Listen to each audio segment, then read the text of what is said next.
যেতে যেতে পথে পূর্ণিমা রাতে চাঁদ উঠেছিল গগনে। দেখা হয়েছিল তোমাতে আমাতে, কি জানি কি মহালগনে। শালা চাঁদ উঠেছিল গগনে। গান গাইতে গাইতে ওয়াশরুম থেকে গোসল শেষ করে বের হতে দেখি নীলা আপু আমার রুমে। পরনে আমার শুধুমাত্র ছোট্ট একটা ল্যাঙ্কট, আর এই নীলা আপু নির্লজ্জের মতো আমার দিকে তাকিয়ে আছে। কি করব বুঝতে পারলাম না।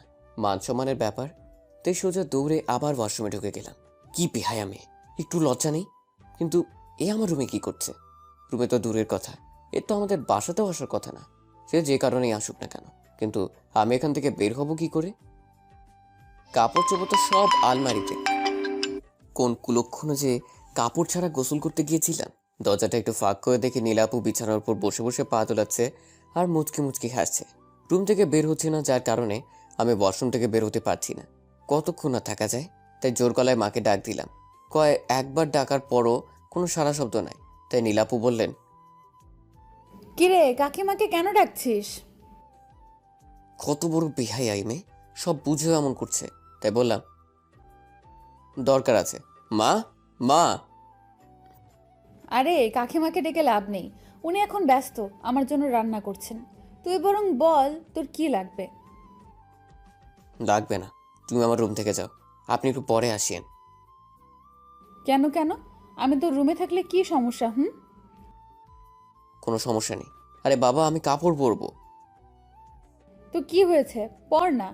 আমি কি তোকে আটকিয়ে রাখছি? কেমনটা লাগে বলুন তো? কিন্তু আমার সব কাপড় আলমারিতে আছে। হ্যাঁ, তো কি হয়েছে? এসে নিয়ে যা। আমি এই অবস্থায় কি করে আসবো শুনি? আচ্ছা দাঁড়া, আমি বের করে দিচ্ছি। এই বলেই আলমারির দিকে একটু এগিয়ে আবার দাঁড়িয়ে পড়লো, আর একটা শয়তানি আমাকে হাসি দিয়ে বলল, এই অবস্থায় মানে কি রে? তুই কি লজ্জা পাচ্ছিস নাকি? তোকে তো আমি এভাবে কতবার দেখেছি। তুই যখন গোসল করতে চাইতি না, তখন কাকিমা তোকে জোর করে এটুকু বললেই হা হা করে হাসতে লাগলো। আর হঠাৎ করেই আমার মাথা গরম হয়ে গেল, আর বললাম, এই আপনি আমার রুম থেকে বেরোন তো, বেরোন বলছি। কথাটা বলে ওর মুখ থেকে হাসিটা নিমিশেই উধাও হয়ে গেল।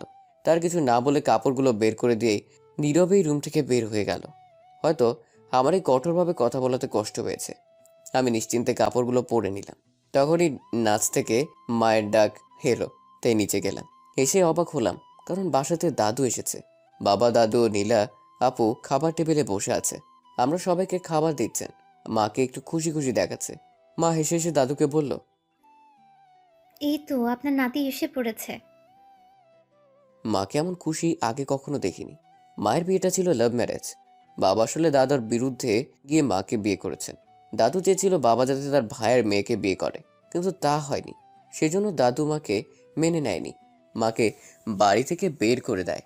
তাই বাবাও নিজের বাসা ছেড়ে দেয়। কিন্তু আমি যখন পৃথিবীতে আসি তখন দাদু বাড়িতে বেশি থাকতাম, কারণ বাবার ধারণা আমার কারণে হয়তো দাদু মাকে মেনে নেবে।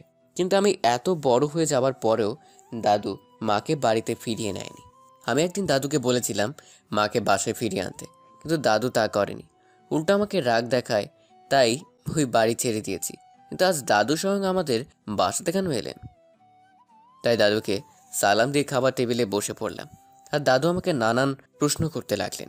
আমি শুধু হাসি মুখে জবাব দিচ্ছিলাম, যদিও ওই দিনের পর দাদুকে আমার তেমন একটা পছন্দ হয় না। তারপর সবাই খাবার খেতে লাগলাম। দাদু খাবার খাচ্ছেন আর মায়ের রান্নার প্রশংসা করছেন। তাকে দেখি মায়ের চোখে জল। এটাই হয়তো খুশির অশ্রু। আচ্ছা, মায়েরা এমন কেন? কষ্টও কাঁদে আবার খুশিতেও কাঁদে। যাই হোক, খাবার খাচ্ছিলাম, হঠাৎ কিছু একটা আমার পায়ের মধ্যে সুড়সুড়ি দিচ্ছে। বিড়াল নয় তো আবার। আসলে আমি ছোটকাল থেকে বিড়াল অনেক ভয় পাই, যে কারণে টেবিল থেকে দাঁড়িয়ে পড়লাম। মাথা নামিয়ে টেবিলের নিচে দেখলাম, না, কিছুই নেই। ওটা আমার মনের ভুল হয়তো হবে। আমাকে এভাবে দাঁড়িয়ে পড়তে দেখে মা বলল, কি হলো? আমি কিছু না বলে মাথা চুলকিয়ে আবারও খেতে বসলাম। আবারও সে একই অবস্থা, সুরসুরি। কিন্তু এবার বুঝতে পারলাম এটা একটা মানুষের পা। মাথা তুলে তাকাতেই বুঝতে পারলাম এটা নীলা আপুর কাজ।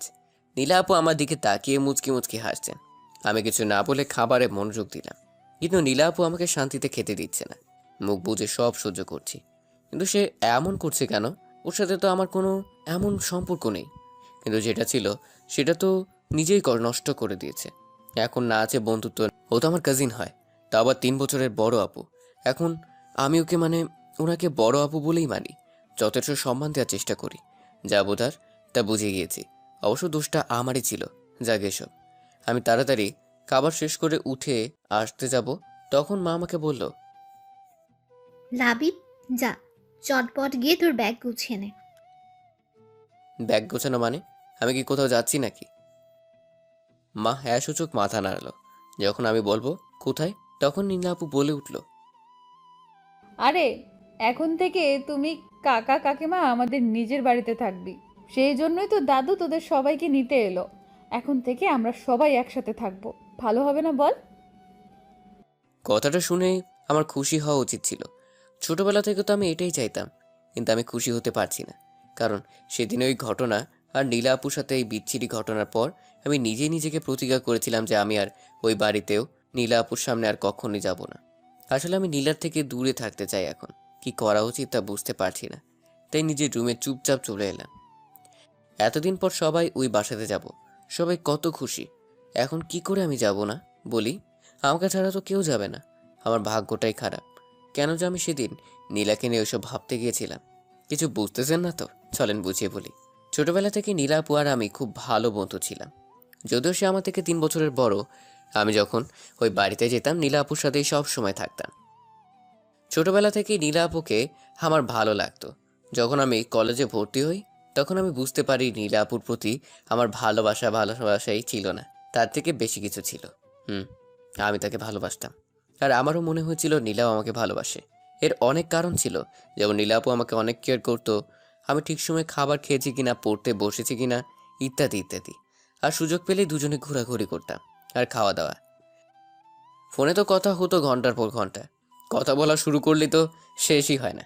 আমি যদিও নীলাকে তুমি করে বলতাম, কিন্তু সে আমাকে তুই করেই বলতো, যার কারণে আমি দ্বিধায় ছিলাম যে সে আমাকে ভালোবাসে কিনা।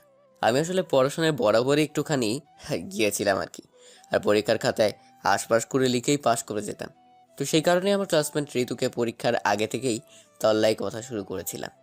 প্রতিদিন ওকে এখানে ওখানে ঘুরতে নিয়ে যেতাম, ওর পছন্দের খাবার খাওয়াতাম, ও শপিং করাতাম। আর শপিংয়ে গিয়ে হয় যত বিপত্তি। সেখানে নীলা আপু আমাদের একসাথে দেখে নেয়, আর ঋতু বেচারিকে সবার সামনে থাপ্পড় দিয়েছিল। ঋতু গাল ডলতে ডলতে আমার দিকে তাকিয়েছিল। ও ভাবছিল আমি নীলাকে কিছু বলবো। নীলা আপু ছিল ঋতুর বড়, আর নীলার রাগী চোখ দেখে সে সেখান থেকে বিদায় নিয়েছিল। আমি শুধু অবাক দর্শকের মতো তাকিয়েছিলাম। তারপর নীলা আপু বলল, এই তোর পড়াশোনা? নীলা এর আগে কখনো আমার সাথে এত রাগী গলায় কথা বলেনি, তাই কথার খেই হারিয়ে ফেলে বললাম, আসলে না হয়েছে কি কি বলবো ঠিক বুঝে উঠতে পারছি না। তখনই নীলা বলে উঠল, আমি তোকে কতবার ফোন করেছিলাম দেখেছিস? সকালে ফোন রিসিভ করে আমাকে কিছু না বলতে দিয়েই বললি তোর পরীক্ষা, তাই তুই পড়ছিস, আর ফোন ধরলি না। তাই তোর বাড়িতে গিয়েছিলাম, তুই সেখানেও ছিলি না। তাই একা একা শপিং করতে এলাম, আর এসে দেখি তোর কি আদৌ মনে আছে আজকে কি? আমি তার কথা এতক্ষণ মন দিয়ে শুনছিলাম। তারপর বললাম, আজকে কি? সে আমার কথায় বিরক্ত হয়ে ওর ব্যাগ দিয়ে আমাকে মারতে লাগলো। তারপর তার হাতের ব্যাগগুলো আমাকে দিয়ে বলল, রাতে এগুলো পরে চলে আসিস। তারপর নীলা আপু আর এক মুহূর্ত এখানে দাঁড়ালো না। আমি ওর সাথে সাথে সেখান থেকে বেরিয়ে গেলাম। অনেক কয়টা কল করেছি নীলাকে, কিন্তু ধরেনি, বারবার কেটে দেয়। বুঝলাম মনে হয় অনেক রাগ করেছে। আসলে নীলার আজ বার্থডে, তাই গিফট কিনতে এখানে এসেছিলাম। ঋতুকে এমনি নিয়ে আসিনি, ভেবেছিলাম একসাথে 2 কাজ হয়ে যাবে, কিন্তু কি থেকে যে কি হয়ে গেল। বাড়িতে এসে নীলার দেওয়ার শপিং ব্যাগটা খোলার পর কাপের সাথে একটা ভিউ কার্ড বেরিয়ে এলো। অবাক হয়ে কার্ডটা খুলতেই একটা মেয়ে কণ্ঠ বলে উঠল, I love you, I love you. এই কথা শুনছিস? আই লাভ ইউ বলছি কিন্তু। এটা শোনার পর কিছুক্ষণ টাসকি খেয়ে বসে রইলাম। আই লাভ ইউ বলাটা আর মন কাড়া হাসিটা এখন আমার কানে বাজতে লাগলো। আমার সাথে এমনটা হবে ভাবতে পারিনি। এই মেয়ে কণ্ঠটা নীলার। নীলা যে নিজে থেকেই ভালোবাসি কথাটা বলবে ভাবতেই পারিনি। আমি এখনো বিশ্বাস করতে পারছি না নীলা এই কথাগুলো আমাকে বলেছে। হঠাৎ ব্যাগে একটা চিরকুট দেখলাম। সেটা খুলে দেখতে পেলাম নীলার হ্যান্ড রাইটিং। সেখানে লেখা ছিল, আমি জানি না তুই এখন কি ভাবছিস, কিন্তু এটাই সত্যি। জানিস, অনেক দিন ধরে ভাবছি আমার মনের কথাটা তোকে বলে দেই, তবে কেন জানি বলে উঠতে পারছিলাম না। আর আমি জানি তুইও আমাকে পছন্দ করিস। আমি ভেবেছিলাম তুই আমাকে বলবি, কিন্তু না, তুই বলতে পারলি না এতদিনেও। তাই বাধ্য হয়ে আমাকেই বলতে হলো। জানিস, তোকে অনেক ভালোবাসি। অনেক কথা আছে তোর সাথে আমার। রাতের ছাদে চলে আসিস, সাবধান, কেউ যেন জানতে না পারে। আমি তোর জন্য অপেক্ষা করব। চিঠিটা পড়েই যেন আমার হার্টবিটটা বেড়ে গেল। সবকিছু যে এত সহজে হয়ে যাবে তা ভাবতেও পারিনি। হঠাৎ ফোনটা বেজে উঠল। ফোনটা হাতে নিয়ে দেখি এটা তো আমাদের ভার্সিটির বড় ভাই নিলয়। একদম ভদ্র একটা ছেলে, কিন্তু ওকে আমার একদমই পছন্দ না, কারণ এ হলো নীলার ক্লাসমেট। ফকিনি সবসময় নীলার সাথে সাথেই ঘুরঘুর করে। নীলাও কিছু খালি ওর কথাই টেনে আনবে। যাই হোক, ফোনটা রিসিভ করলাম। হ্যালো, আসসালামু আলাইকুম। কেমন আছেন নীলয় ভাই? হুম, ভালোই। তুমি কেমন আছো? আমিও ভালো আছি। কিছু বলবেন ভাইয়া? হুম, ওই, আসলে নীলা কি কখনো আমার সম্পর্কে কিছু বলেছে তোমাকে? মানে, ঠিক বুঝলাম না ভাইয়া। তখনই মনে হলো কোনো নারী কণ্ঠ নিলয়কে ডাকছিল। তার কিছু না বলে সে ফোনটা রেখে দিল।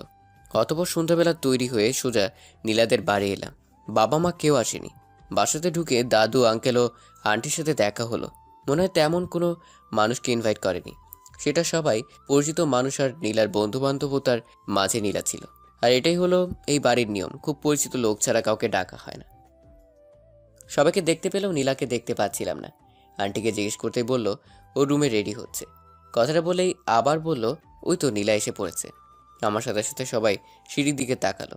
আমি তো শুধু অবাক হয়ে তাকিয়ে রয়েছি, কারণ নীলা আজ একটা আকাশি নীল শাড়ি পরেছে। আর আমি যতটুকু জানি, শাড়ি পরা ওর পছন্দ করে না, কিন্তু ওকে খুব সুন্দর লাগতেছে শাড়িতে। নীলা নিচে এসেই আমার দিকে তাকিয়ে অন্যদিকে চলে গেল। কারণ হলো আমি ওর বার্থডে ভুলে গিয়েছিলাম। তারপর আর কি, কেক কাটা হলো। একটু পর দেখি নীলা পেছনের দিকে তাকিয়ে ছাদের দিকে যাচ্ছে। চিরকুটে তো আমাকে ছাদে যেতে বলেছিল। তখন আমি ছাদের দিকে পা বাড়াতে পেছন থেকে আন্টিটিকে বলল দাদু নাকি ওষুধ শেষ হয়ে গেছে, তাই আমাকে যেতে হবে। এত লোক থাকতে আমাকেই বলতে হলো। এই কথা তো আর আন্টির মুখের উপর বলতে পারি না। তাই একটা হাসি দিয়ে ফার্মেসিতে গেলাম। ওষুধ এনে আন্টির হাতে দিয়ে আর এক মুহূর্ত দেরি না করে ছাদে গেলাম। আমার মনের ভিতরে একটা উত্তেজনা কাজ করছে। আমার মনটা খুব অশান্ত হয়ে গেছে। ছাদের দরজার কাছে এসে একটা বড় নিঃশ্বাস ছেড়ে নিজেকে একটু শান্ত করে নিলাম। হাসি মুখে দরজাটা খুলেই ছাদে পা রাখতেই আমার মাথায় যেন আকাশ ভেঙে পড়ল। এটা আমি কি দেখছি? নীলা আর নিলয় দুজনে খুব কাছাকাছি দাঁড়িয়ে আছে, কিন্তু এখন ওই হারামি নীলাকে কিস করার চেষ্টা করছে। যদিও নীলা বাধা দিচ্ছে আর না করছে, আমি অবাক হচ্ছি নীলার এই কাজের জন্য। ওর এখন উচিত ছিল নিলয়কে থাপ্পড় মারা, কিন্তু নীলা তেমন কিছু করছে না। আমার মাথায় যেন আগুন ধরে গেল। তাই সামনে এগিয়ে গিয়ে শরীরের সমস্ত শক্তি দিয়ে নিলয়কে একটা লাথি মারলাম। লাথিকে সে টাল না সামলাতে পেরে নিচে পড়ে গেল। আমি আবার ওকে আর কয়েকটা লাথি মারলাম। এবার লাথিটা মুখ বরাবর গিয়ে পড়েছে, তাই ব্যথায় হারামজাদা চেঁচিয়ে উঠল।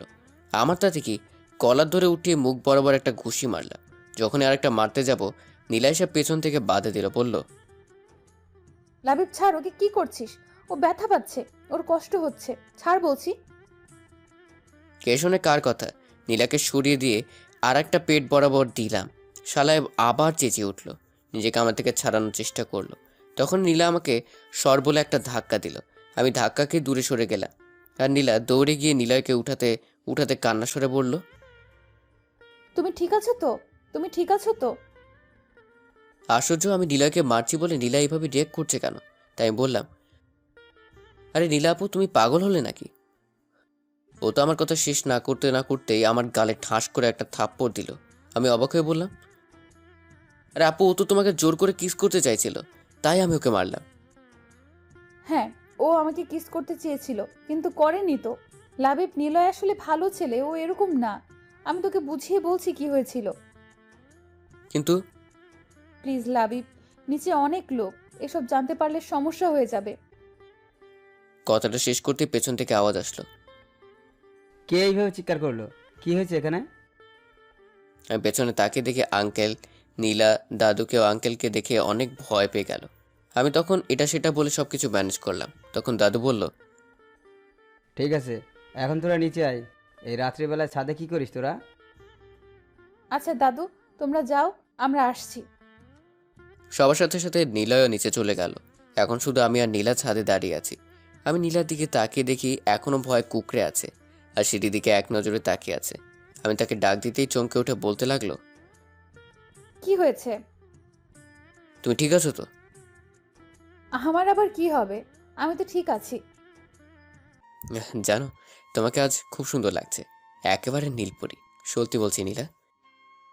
একটু লজ্জা পেয়ে বলল, তাই নাকি? তুই কবে থেকে মেয়েদের প্রশংসা শুরু করে দিলি? আমি তো আগেও কতবার সেজেছি, কখনো তো এমন প্রশংসা করিসনি। আজকে এমন কি হলো? এই যে শাড়ি পরে এত সুন্দর করে সেজেছো। ও আচ্ছা, তার মানে তোর শাড়ি পছন্দ, তা আমাকে আগে বললেই পারতি। আমি বললে কি শাড়ি পরতে? তা অবশ্য পরতাম না, কারণ শাড়িতে আমার খুব আনইজি ফিল হয়। আম্মু বললো এজন্য আজ পরলাম। আজকে তোর কি হয়েছে বলতো? তোর মতলবটা কি? আজ এইভাবে কথা বলছিস কেন? আমি আর সময় নিলাম না, পকেট থেকে ওর জন্য কিনে আনা বালা বের করে হাঁটু গেড়ে বসে ওকে প্রপোজ করলাম। নীলা, আই লাভ ইউ। আমি তোমাকে ভালোবাসি, অনেক আগে থেকেই বাসি, কিন্তু কখনো বলার সাহস পাইনি। আজকে বলছি, তুমি আমাকে বিয়ে করবে? কথা দিচ্ছি, তোমাকে অনেক ভালোবাসবো, কখনো কষ্ট পেতে দেব না, শুধু আমাকে ফিরিয়ে দিও না। নীলা আমার দিকে ভূত দেখার মতো করে তাকিয়ে আছে। কি হলো, কথা বলছো না কেন? তারপর আমি দাঁড়িয়ে পড়ে বললাম, আমি সরি, আমার এই কথাগুলো আগেই বলা উচিত ছিল, কিন্তু তুমি কিভাবে নিবে তাই ভেবে আর বলিনি। কিন্তু জানো, তোমার এই মেসেজ আর চিরকুটটা পেয়ে অনেকটাই অবাক হয়েছিলাম। কি হলো, তুমি কথা বলছো না কেন? কি বলছিস তুই এগুলো লাবিব? তোর কি মাথা ঠিক আছে? আমরা দুজন কাজিন হই। তুই আমাকে কি করে ভালোবাসতে পারিস? আর আমি তোর থেকে গুনে গুনে 3 বছরের বড়। এমনটা তুই ভাবলি কি করে? নীলার এমন কথা শুনে আমি মুহূর্তেই পাথর হয়ে গেলাম। কি বলছো এসব? আর কিভাবেই বা বলছে? ও কি আমার সাথে এখন মজা করছে নাকি? আমাকে চুপ থাকতে দেখে নীলা আবার বলল, লাবিব, তুই ভাবতেও পারছিস এটা অন্য লোক জানতে পারলে কি ভাববে? তোর এতটুকু কমন সেন্স নাই? কিরে, কথা বল। তুমি এসব কি বলছো নীলা? ওই চুপ। আপু বল। তোমার সমস্যাটা কোথায়? মানে, তুই বুঝতে পারছিস না আমরা কাজিন? তুই যেটা ভাবছিস সেটা হতে পারে না। তো কি হয়েছে, কাজিনদের মধ্যে কি কখনো বিয়ে হয় না? তোমার মা বাবা তো কাজিন, কই তাদের তো কেউ কিছু বলে না। হ্যাঁ ঠিক আছে, কিন্তু আমি তোর থেকে বড়। এটা হয় না লাবিব। এবার আমার মাথায় রাগ উঠে গেল, তাই বললাম, তোমার সমস্যা কি? এমন উল্টাপাল্টা কথা বলছো কেন? তুমি নিজেই তো আমাকে আগে ভালোবাসার কথাটা জানালে, আর এখন কী সব উল্টাপাল্টা বলছো? শোনো, এটা কোনো মজার বিষয় নয়, এটা আমার জীবনের প্রশ্ন, আমার ভালোবাসার প্রশ্ন। আমি তোকে কখন বললাম যে আমি তোকে ভালোবাসি? আরে আজকেই তো বললে। দেখ লাবিব, আর ফাজলামো নয়, অনেক সহ্য করেছি। আরে তুমি তো আমাকে ভয়েস মেসেজ আর চিরকুটটা দিলে, তুমি তো বললে আমাকে ভালোবাসো, এখন এমন করছো কেন? কিসের মেসেজ আর কিসের চিরকুট? আমার এখন ভীষণ বিরক্ত লাগছে। আমার পকেটে চিরকুটটা ছিল তাই আমি ওকে দিলাম। আমি ওর হাতে চিরকুটটা দিয়ে এক দৃষ্টিতে তাকিয়ে আছি, কিন্তু চিরকুটের দিকে এক দৃষ্টিতে তাকিয়ে আছে তো আছেই, মাথা তুলছে না, আর কথাও বলছে না। আমি বললাম, কি হলো, এখন কথা বলছো না কেন? লাবিব দেখ, আমি অনেক সরি। কথাটা বলেই মাথা নিচু করে নিল, তারপর বলল, লাবিব দেখ, অনেক বড় একটা গন্ডগোল হয়ে গেছে। দেখ, আমি তোকে দোষ দিচ্ছি না, এটা আমারই দোষ, তার জন্য সরি। মানে কিসব বলছো তুমি? লাবিব প্লিজ, আগে আমার কথাটা শোন। হুম, বলো। ওই ভিউ কার্ডটা আর ওই চিঠিটা নিলয়ের জন্য ছিল। জানি না কি করে বাই মিস্টেক এটা তোর কাছে চলে গেছে। আমি সরি লাবিব। নীলার কি কি যেন বলে যাচ্ছিল, আর কিছুই আমার কানে আসছিল না। আমি যেন এক অন্য জগতে চলে গিয়েছিলাম। একটা চাপা কষ্ট হচ্ছে, যেটা বাইরে কাউকে বলে বোঝানো যাবে না। তার মানে নীলা আমাকে না, নিলয়কে ভালোবাসে। সরি লাবিব, তুই যেটা ভাবছিস সেটা কখনো হতেই পারে না। আর প্লিজ নিলয়ের কথাটা এখন কাউকে বলিস না। নীলার আর কোনো কথা গ্রাহ্য করলাম না, ধীরে ধীরে ছাদ থেকে নেমে গেলাম। নীলা হয়তো ডাকছিল, কিন্তু আমি শোনার চেষ্টা করিনি। কারোর সাথে কোনো কথা না বলে বাসা থেকে বেরিয়ে গেলাম। বাইরে জোর হাওয়া বইছে, হয়তো এক্ষুনি ঝড় উঠবে, কিন্তু তার থেকে তো বড় ঝড় আমার মনে চলবে। বাইক চালিয়ে বাড়ি ফিরতে ফিরতে বৃষ্টিতে কাক ভেজা হয়ে গেছি। বাসাতে ঢুকতেই মা ব্যস্ত হয়ে পড়লো যে আমি কেন ঝড় বৃষ্টিতে ভিজে বাসায় ফিরলাম। মায়ের কোনো কথা কানে না নিয়ে সোজা নিজের রুমে চলে এলাম। আর তারপরই ঘুম। গভীর রাতে টের পেলাম শরীর গরম হয়ে গেছে আর মাথায় জলপট্টি দেওয়া। কিছু না, অভ্যাস মতোই জ্বর চলে এসেছে। ছোটবেলা থেকেই এটা চলছে, একটু বৃষ্টিতে ভিজলে কঠিন জ্বর চলে আসে। মা জানতো আমার জ্বর আসবে, তাই আমার রুমে চলে এসেছে। আমাকে চোখ খুলতে দেখে মা বলল, কিরে বাবা, কষ্ট হচ্ছে খুব? তুই কেন শুধু শুধু বৃষ্টিতে ভিজতে গেলি? আমি তোকে এত বলি, তারপরেও আমার একটা কথাও শুনিস না তুই। মায়ের কথা শুনে আমার নীলার কথা মনে পড়ে গেল। নীলাও সবসময় আমাকে বৃষ্টিতে ভিজতে বারণ করত। ওর কথাটা মনে উঠতে যেন বুকের ভিতর কষ্টটা আরো বেশি নাড়াতে উঠল। অতপর মায়ের কোলে মাথা রেখে কেঁদে দিলাম। মা জিজ্ঞাসা করলো কি হয়েছে, কিন্তু আমি কিছুই বলিনি। তারপর একসময় ঘুমিয়ে পড়ি। যখন চোখ খুললাম তখন মাথায় একটা শীতল হাতে স্পর্শ পেলাম। তাকে দেখি নীলা বসে আছে আর আমার মাথায় জলপট্টি দিয়ে দিচ্ছে। আমাকে চোখ খুলতে দেখে আমার দিকে তাকে একটা মিষ্টি হাসি দিল আর বলল, কিরে, এখন কেমন লাগছে? আমি কিছু না বলে ওর মুখের দিকে তাকিয়ে রইলাম। নীলা কিছু একটা বলতে গিয়ে থেমে গেল, কারণ মা রুমে চলে এসেছে খাবার নিয়ে।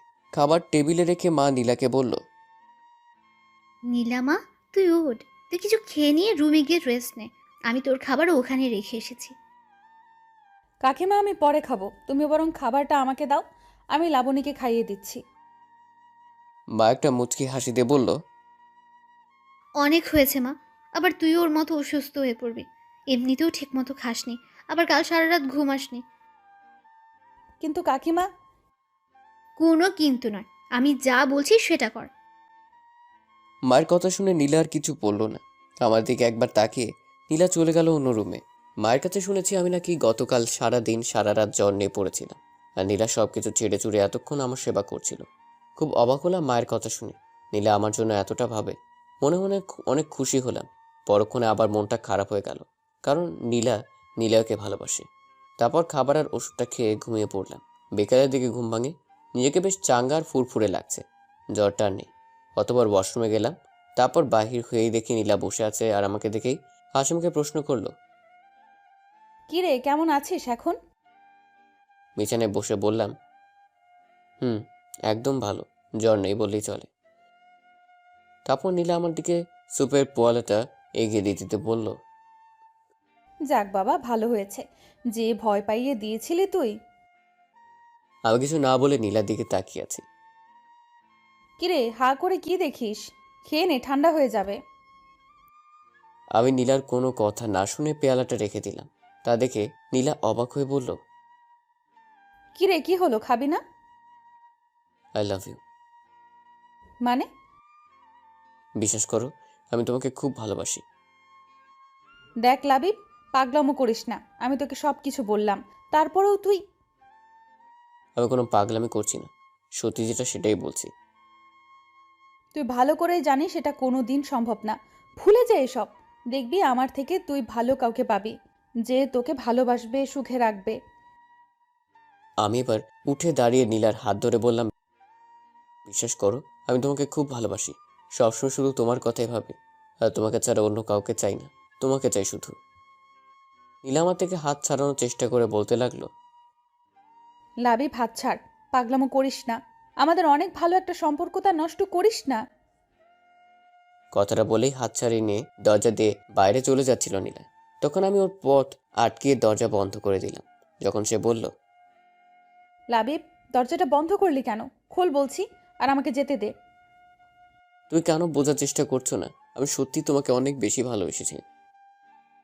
দেখ, তুই কিন্তু এবার তোর লিমিট ক্রস করে ফেলছিস।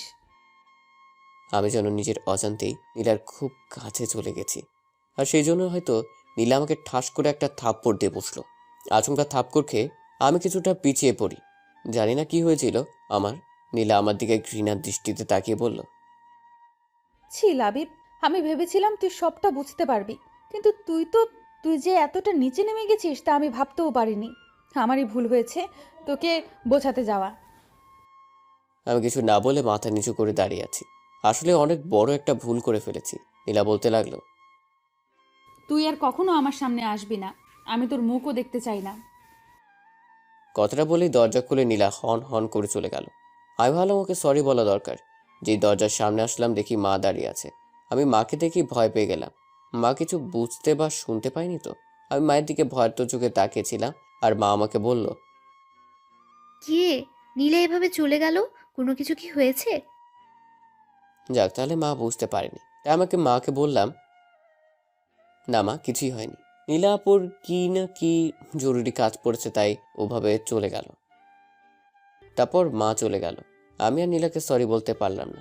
তারপর অনেক চিন্তা ভাবনার পর ঠিক করলাম আমি নীলাকে ভুলে যাব, আর নীলাকে নিয়ে সব ভুল চিন্তা ভাবনাও মাথা থেকে বের করে দেব। নীলা যা চায় সেটাই হবে। আমি আর আমার মুখ ওকে দেখাবো না।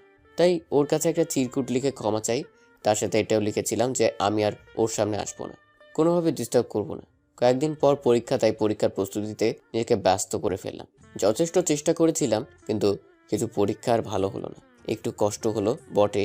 তারপর সবকিছু বাদ দিয়ে ফাইনাল পরীক্ষার জন্য ভালো একটা প্রস্তুতি নিতে লাগলাম। তো আর কি, আলতু আলতু সব কাজ ফেলে দিয়ে পড়াশোনায় মনোযোগ দিলাম। নিয়মিত ক্লাস কোচিং করেই আমার সময় পার হয়ে যেতে লাগলো। লাস্ট 2 মাস নিজেকে অনেকটাই সামলে নিয়েছি। নিয়মিত একটাই রুটিন মেনে চলি। আমার এই পরিবর্তন দেখে বাবা মা অনেক খুশি। আর এতদিন নীলা আপু বা ওই বাড়ির পাশেই যায়নি। তবে দেখা হয়েছিল একদিন ভার্সিটি ক্যাম্পাসে। ও চোখে আমার জন্য শুধু ঘৃণাই দেখেছিলাম। পরীক্ষার আর 10 দিন বাকি, তাই জোর দিয়ে পড়াশোনা করছি।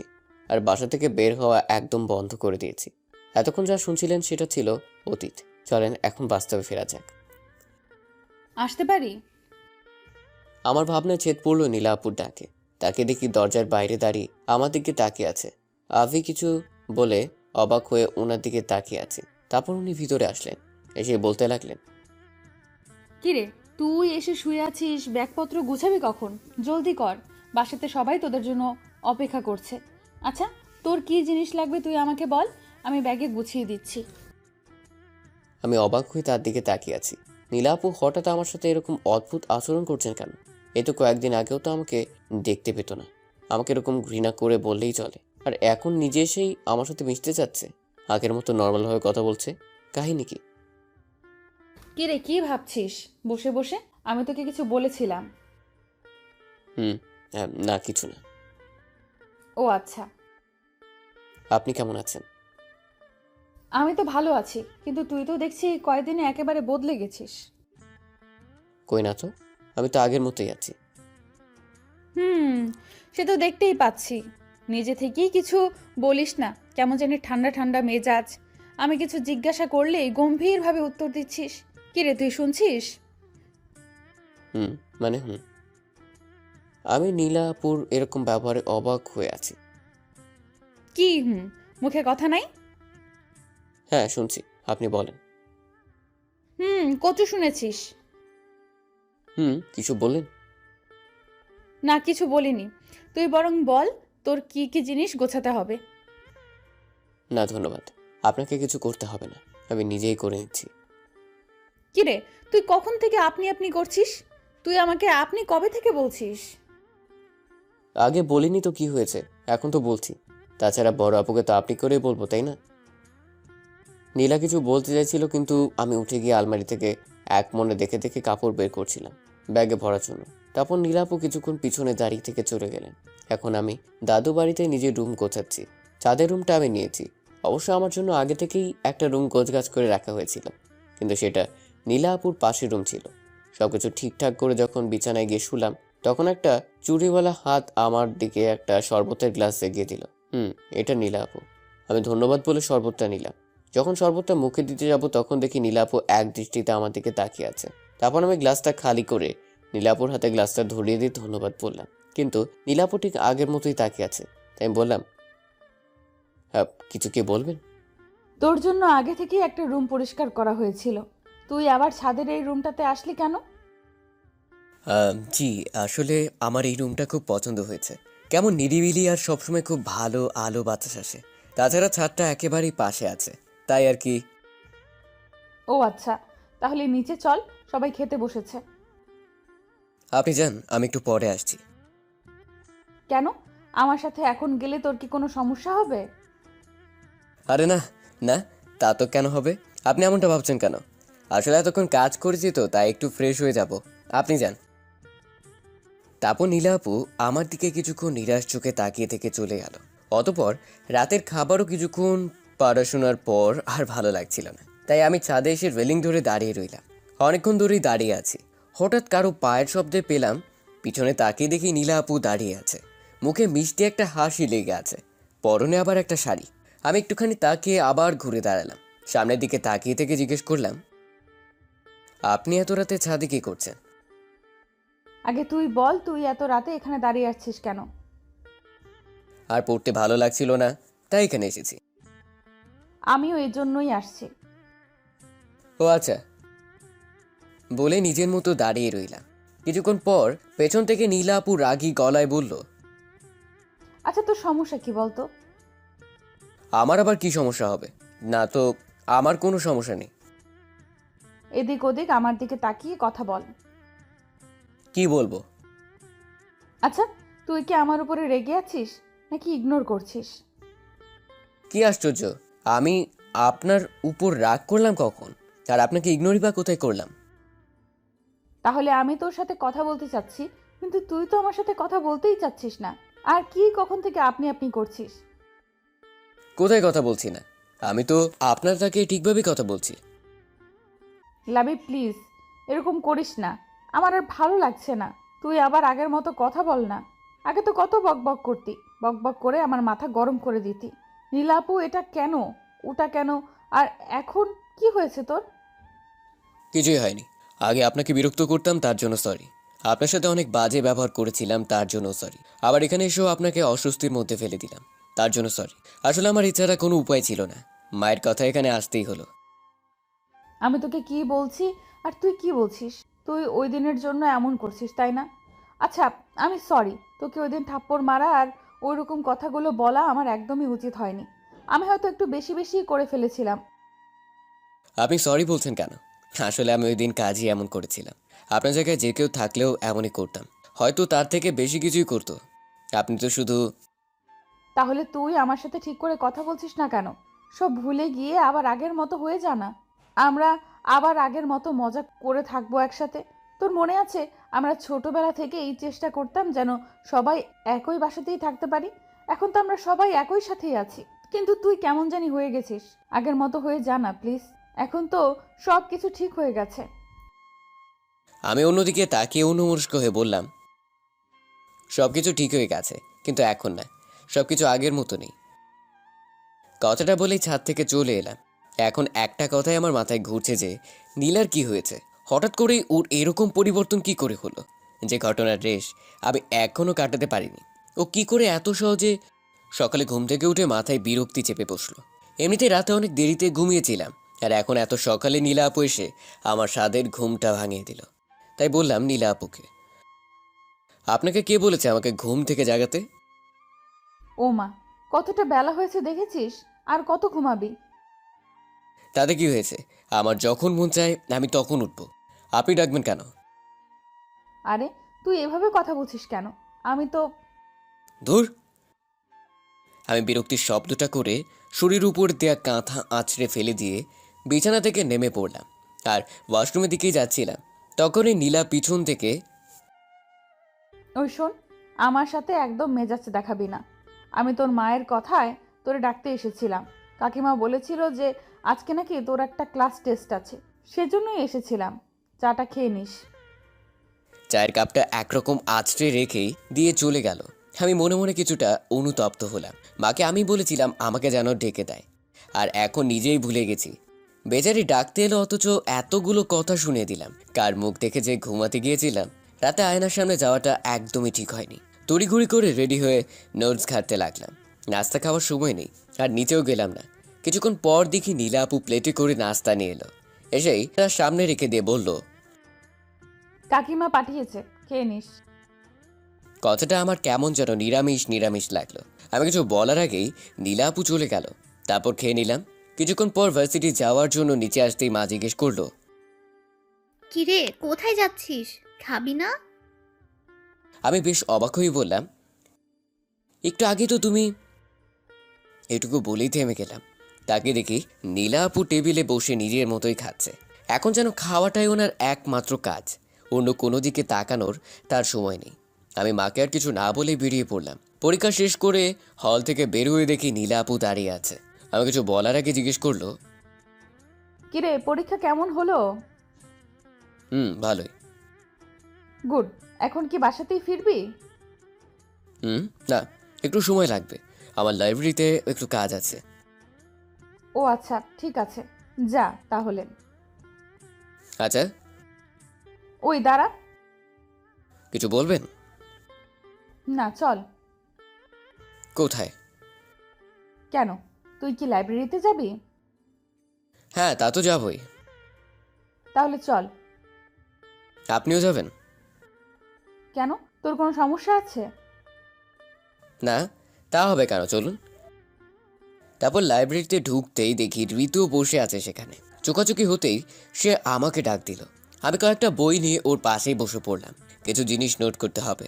তখন পাশ থেকে ঋতু বলে উঠল, কেমন আছো? ভালো, তুমি কেমন আছো? এই তো ভালোই। তোমাকে তো আজকাল দেখাই যায় না, ফোন দিলেও তো পায় না। আজকাল কি করো? হ্যাঁ না, আসলে আমি নতুন একটা নাম্বার নিয়েছি, তাই আমাকে ফোনে পাচ্ছিলে না। আর জানোই তো, কিছুদিন পর পরীক্ষা। আমি তো তোমার মতো ব্রিলিয়েন্ট না, আমার সব পড়াই বাকি পড়ে গেছে। সেজন্য এই কয়েকদিন একটু, বুঝোই তো। ও আচ্ছা, খুব ভালো। আচ্ছা, তোমার নতুন নাম্বারটা কি দেওয়া যাবে? আমি কিছু একটা বলতে যাব, তখনই সামনে থেকে একটা গুরু গম্ভীর রাগী গলার আওয়াজ এলো। আই মে, লাইব্রেরি কি কথার জায়গা? এইটুকু ম্যানার্স এতদিনও শেখনি? জি, এটাই নীলা আপু। ঋতু নীলা আপুর দিকে তাকিয়ে বলল, সরি আপু। ঠিক আছে, যেই কাজে এসেছো সেই কাজ করো, অন্যদের বিরক্ত করো না। আচ্ছা আপু। এরপর ঋতু একটাও টু শব্দ করলো না। এরপর কিছুক্ষণ ঋতু বই ঘেটে নিঃশব্দে কখন যে চলে গেল টেরই পেলাম না। আমার কাজ শেষ হতেই উঠে পড়লাম। অনেকটা সময় ধরে এখানে বসেছিলাম। নীলাপুর দিকে তাকিয়ে দেখলাম একটা খোলা বইয়ের উপর মাথা রেখে ঘুমিয়ে পড়েছে। ওনাকে ডাক দিতে গিয়েও ডাক দিতে পারলাম না, কারণ ওর মায়াভরা মুখের দিকে চোখ আটকে গেছে। এভাবে ওর মায়াভরা মুখটা আগে দেখিনি। কি অপরূপ লাগছে ওকে ঘুমন্ত অবস্থায়। এক মনে তাকিয়েছিলাম, জানি না কতক্ষণ এভাবে তাকিয়েছিলাম। হঠাৎ করে কাঁধে কারো হাত অনুভব করতেই লাফিয়ে উঠলাম। পেছনে তাকিয়ে দেখি ঝাড়ুদার আমার দিকে তাকিয়ে মুচকি মুচকি হাসছে আর বলল, সরি মামা, প্রেম ব্যাঘাত ঘটালাম।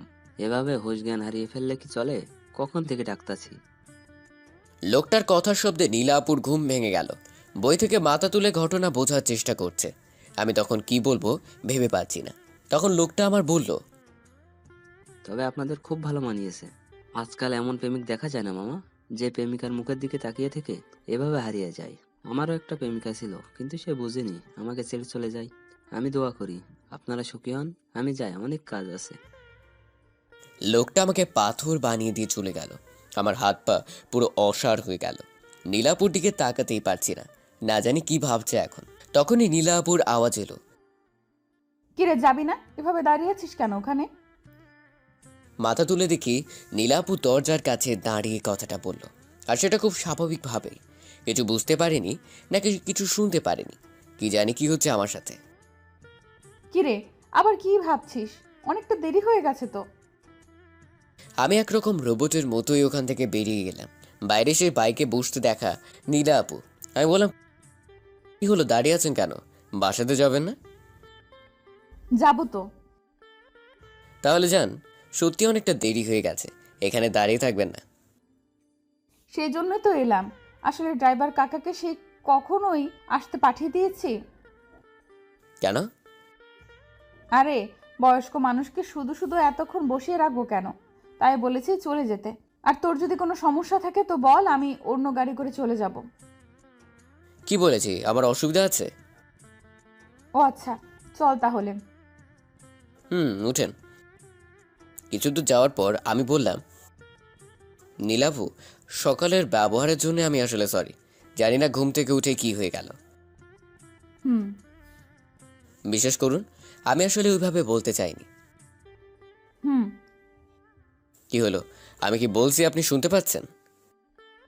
এই থাম থাম, এখানেই থাম। হঠাৎ করে এমন বলায় ভয় পেয়ে গেলাম আর বাইকটা দাঁড় করিয়ে বললাম, কি হলো, কি হলো? ওইদিকে দেখ, ফুচকার দোকান। চল ফুচকা খাবো, অনেকদিন ধরে খাই না রে। বলেই হাঁটতে লাগলো। আমি আর কি বলবো, গেলাম পিছু পিছু। কিছুটা বিরক্তি নিয়ে নীলাপুর পিছনে গিয়ে দাঁড়ালাম। তখন নীলাপু পিছন ফিরে বলল, এই তুই খাবি? আশ্চর্য, এখানে এসেছি যখন নিশ্চয়ই খাবো। তাই কিছুটা বিরক্তি নিয়ে বললাম, না খাবো না। আচ্ছা ঠিক আছে, ওই মামা শুধু আমাকেই দেন। বিষয়টা অপমানজনক, তাই পিছনের চেয়ারটাতে ঠাস করে বসে পড়লাম। আর নীলাপু ফুচকার প্লেটটা নিয়ে আমার পাশের চেয়ারটাতেই বসলো।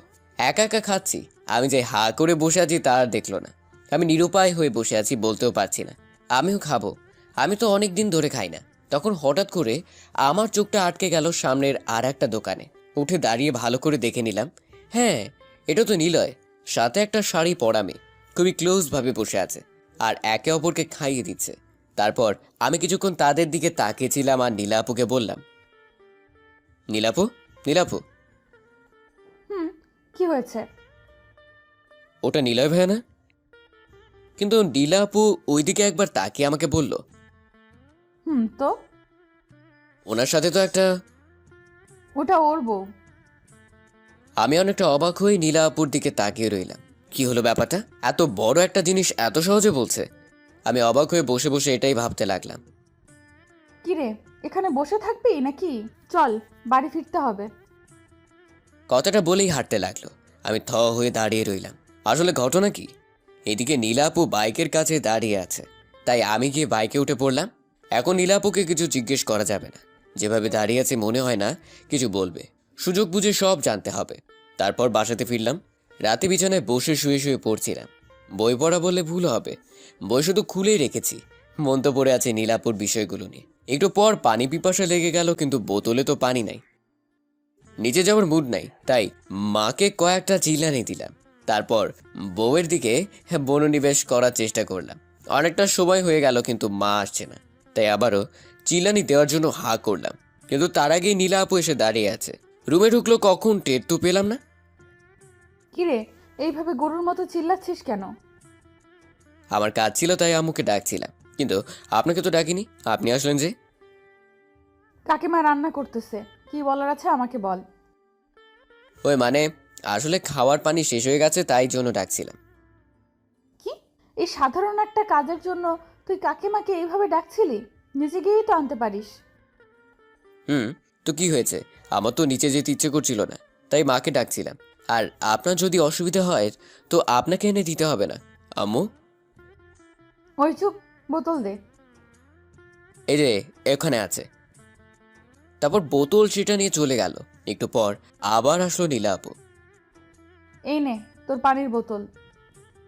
তখন আমি বই থেকে মুখ তুলে দেখি নীলা আপু আমার দিকেই তাকিয়ে আছে।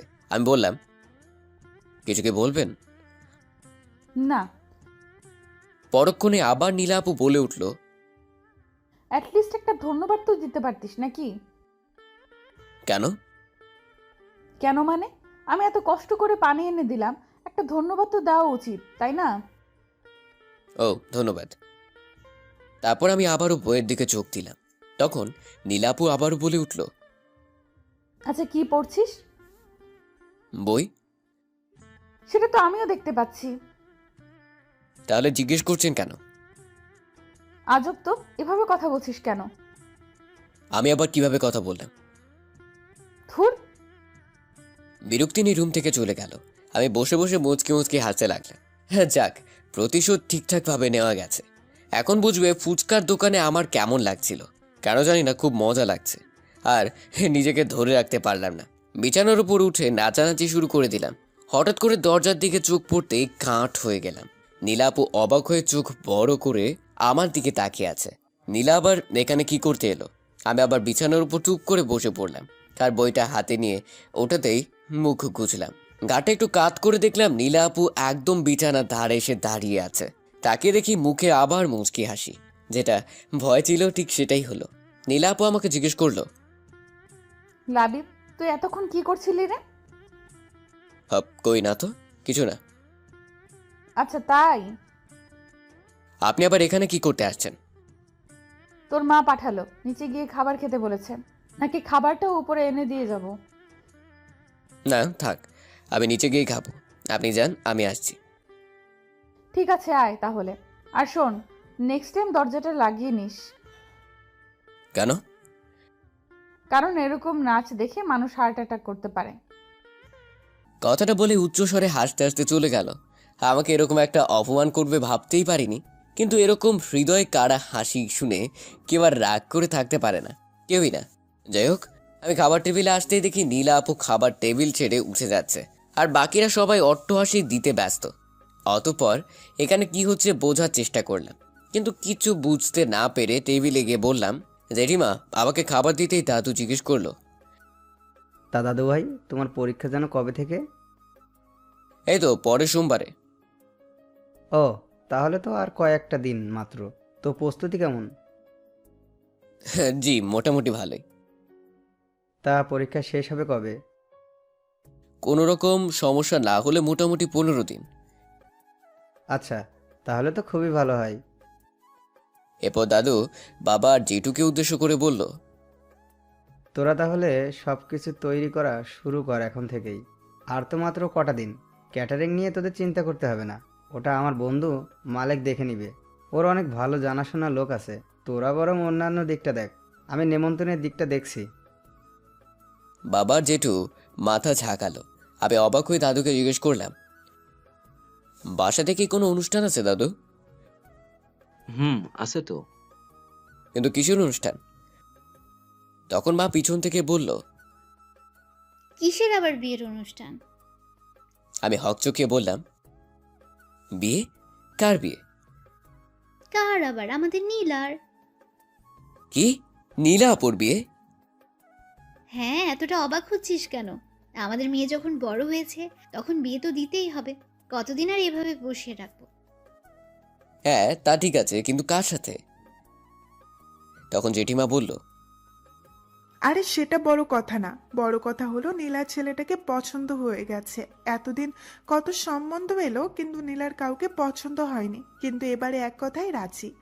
আর নীলাকেও ছেলের মা বাবার খুব পছন্দ হয়েছে।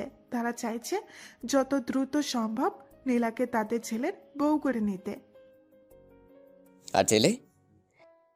তুই ছেলে নিয়ে পড়ে আছিস কেন?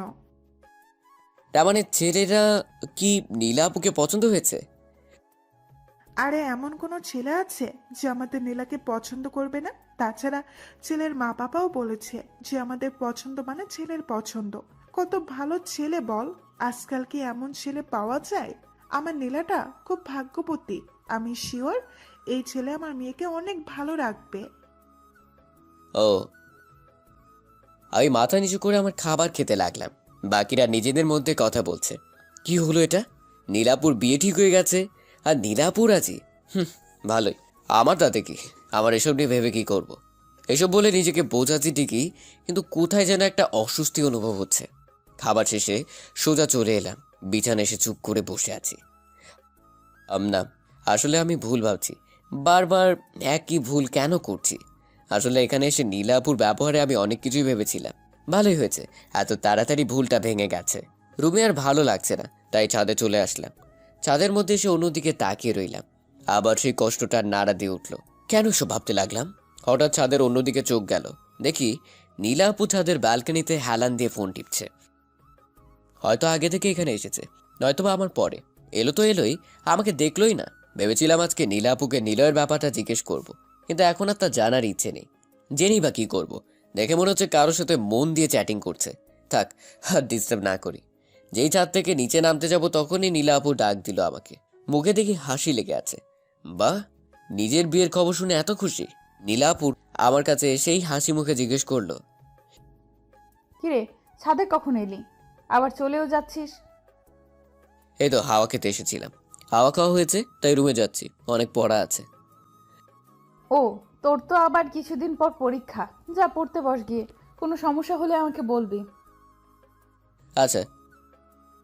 আমি এটা বলেই চলে এলাম। আমি ভেবেছিলাম যে আমাকে ডেকে কথা বলবে, এভাবে যে তাড়িয়ে দিবে তা ভাবিনি। মুখে কি হাসি দেখো! আরে বাবা, বিয়ে হতে যাচ্ছে তাতে কি? এত আদিক্ষেতা দেখানোর কি আছে? ফালতু। শেষ পরীক্ষাটা দিয়ে এসে দেখি বাড়িতে লোকজনের অভাব নেই, সবাই কাজ করছে। বাড়িটা সুন্দর করে সাজানো হচ্ছে আর কি, আর নানা রঙের বাতি দিয়ে সাজানো হচ্ছে। এই বাড়িটা বিয়ে বলে কথা, আমি এদিক ওদিক তাকিয়ে নিজের রুমে যাচ্ছিলাম। সবাই দিকে খুব ব্যস্ত। আমি কারো নজরে পড়লাম না। মনে হয় আজকে আমার শেষ পরীক্ষা ছিল, কিন্তু মনে হচ্ছে এমন কেউ এই বাসাতে নেই যে আমার পরীক্ষা কেমন হলো তা জিজ্ঞেস করবে। আমি নিজের রুমে এসে চুপচাপ বসে রইলাম। কিছুক্ষণ বসে থাকার পর আর ভালো লাগছে না, তাই ভাবছি যাই ছাদে যাই, যদি একটু ভালো লাগে। কিন্তু বাইরে এসে দেখি ছাদে এক প্রকার জলসা চলছে। সবাই মিলে আড্ডা দিচ্ছে আর হাসাহাসি করছে। সবার মাঝখানে বসে আছে নীলা আপু, সেও সবার সাথে হাসছে। নীলা আপুর হাসির শব্দটা বরাবরই সুন্দর। সবার হাসির মাঝেও এই হাসিটা আলাদা করা যায়। কিছুক্ষণ সেখানে তাকিয়ে থেকে আবার নিজের রুমে চলে এলাম। এখন কি শান্তিতে ছাদেও যেতে পারবো না? রুমে এসে গালে হাত দিয়ে বসে আছি, মেজাজটাই খারাপ হয়ে যাচ্ছে বসে থাকতে থাকতে। ক্ষুধাও লাগছে অনেক। আসলে দুপুরে কিছু খাইনি। ক্ষুধা আর সহ্য করতে না পেরে নিচে চলে এলাম। নিচে এসেই আম্মুকে পেয়ে গেলাম। কার সাথে জানি কথা বলছে, তাই তার পাশে গিয়ে দাঁড়ালাম আর বলতে লাগলাম, মা মা মা ওই আন্টিটার সাথে কথা বলছে। আমি যে ডাকতেছি সেটা মনে হয় শুনতেই পাচ্ছে না। মা, এটা কি ধরনের ব্যবহার লাবিব? তুই দেখছিস না একজনের সাথে কথা বলছি? কিন্তু মা আমার খিদে। আমার কথাটা শোনার আগে আম্মু সেই আন্টির সাথে কথা বলতে বলতে হেঁটে চলে গেল, আর আমি হা হয়ে তাকিয়েছিলাম। এমনটাও আমার সাথে হবার ছিল? এতদিন আম্মু খাবার নিয়ে আমার পিছু পিছু ঘুরতো, আর আজকে আমি নিজে থেকে যাচ্ছি তবুও পাচ্ছি না।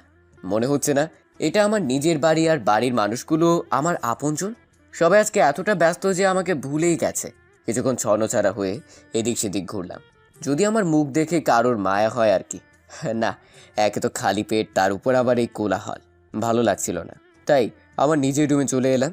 তখন হঠাৎ লাবিব, নীলাপুর কণ্ঠ শুনে হকচকিয়ে উঠে বসে পড়লাম। উঠেই নীলাপুর দিকে হা করে তাকিয়েছিলাম।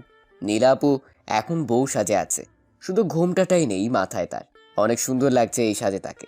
মন চাচ্ছে অপলক তাকিয়ে থাকি। পরক্ষণে মনে হলো একটু পর ওর বিয়ে, তাই এসব ভেবে লাভ নেই। চোখ নামিয়ে জিজ্ঞেস করতে যাব আমার রুমে কেন। তার আগে নীলাপু বলল, লাবিব তোর পরীক্ষা কেমন হলো? আমি অবাক হয়ে মাথা ঝাঁকালাম, এটা জানার জন্য যে সে এই সময় এখানে কেন। আচ্ছা, তোর সাথে আমার একটা গুরুত্বপূর্ণ কথা ছিল। কি কথা বলুন।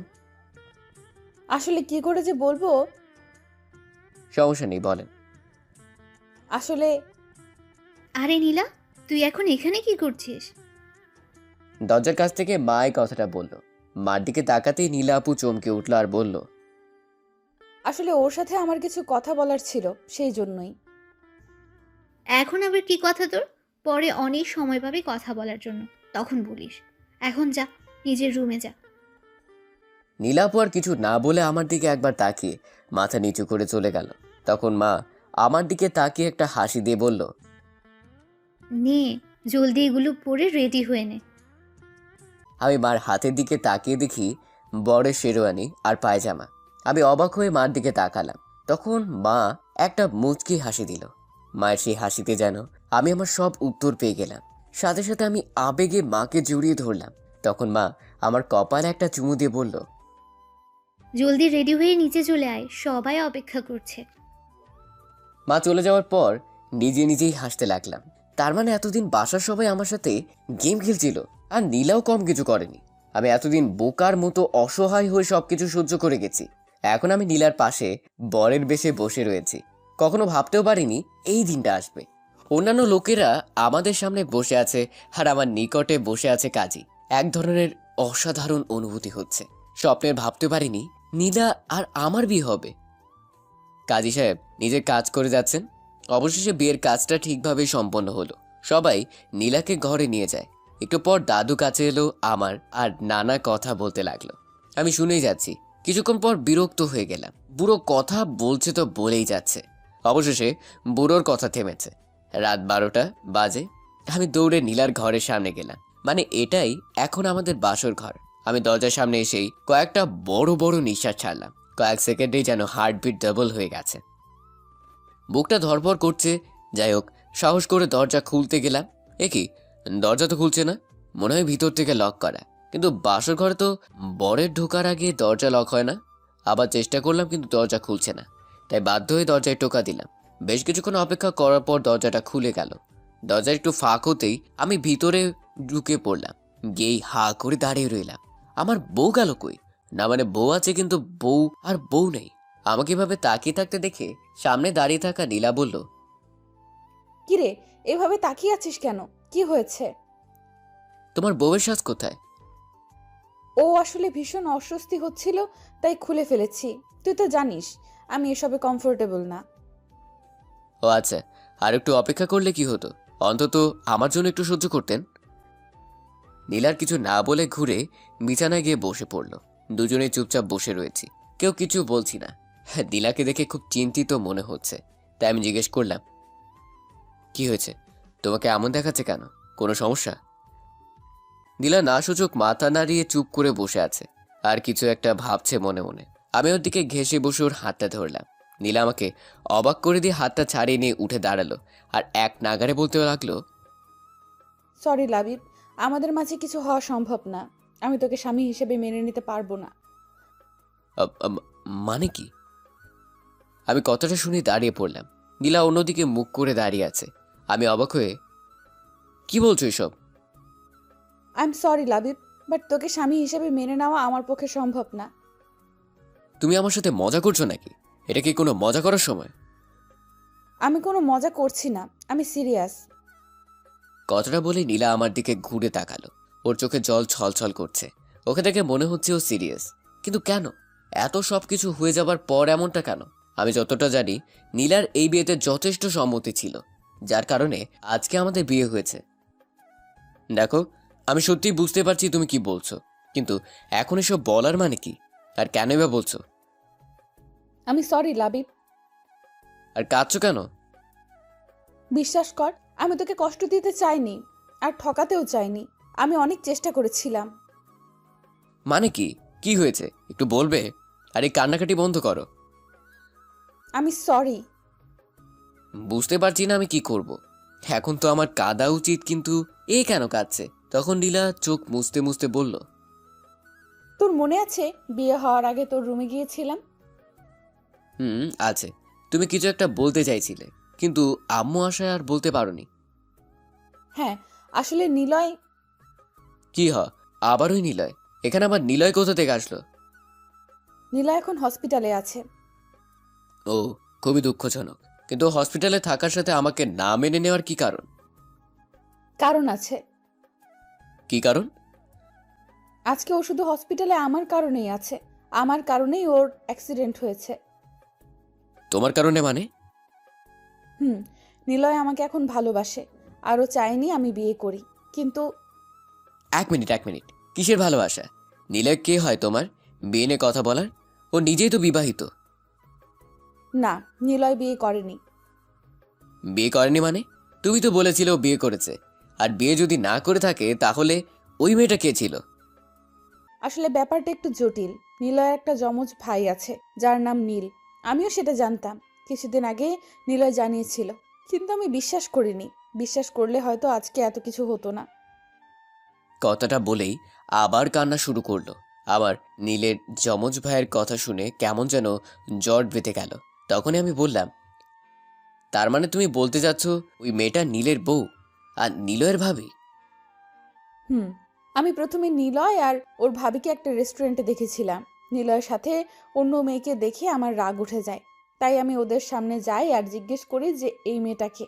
তখন নিলয় কোনো উত্তর দেয়নি। তখন ওর সাথে থাকা মেয়েটা মানে ভাবি বলেছিল নিলয় নাকি ওর স্বামী। কিছুদিন আগেই ওদের বিয়ে হয়েছে। নিলয়ের বিয়ের কথাটা যেন আমার বিশ্বাসই হচ্ছিল না। আমি বারবার নিলয়কে জিজ্ঞেস করার পরও কোনো উত্তর দিচ্ছিল না। তাই আমি ধরেই নিয়েছিলাম যে নিলয় আমাকে ঠকিয়ে বিয়ে করে নিয়েছে, যার কারণে আমি ওর সাথে সব যোগাযোগ বন্ধ করে দিই। ও আমার সাথে দেখা করার অনেক চেষ্টা করেছিল। ওর প্রতি এত ঘৃণা সৃষ্টি হয়েছিল যে আমি দেখা করিনি। তাহলে কি করে জানলে ওটা ওর ভাবি ছিল? আর যদি ওর ভাবি ছিল, তাহলে তাকে কেন স্বামী ভাবতো? নিশ্চয়ই মেয়েটা জানতো তারা জমজ ছিল। বলছি, কালকে কিছু জিনিস কেনার জন্য শপিং মলে যাই।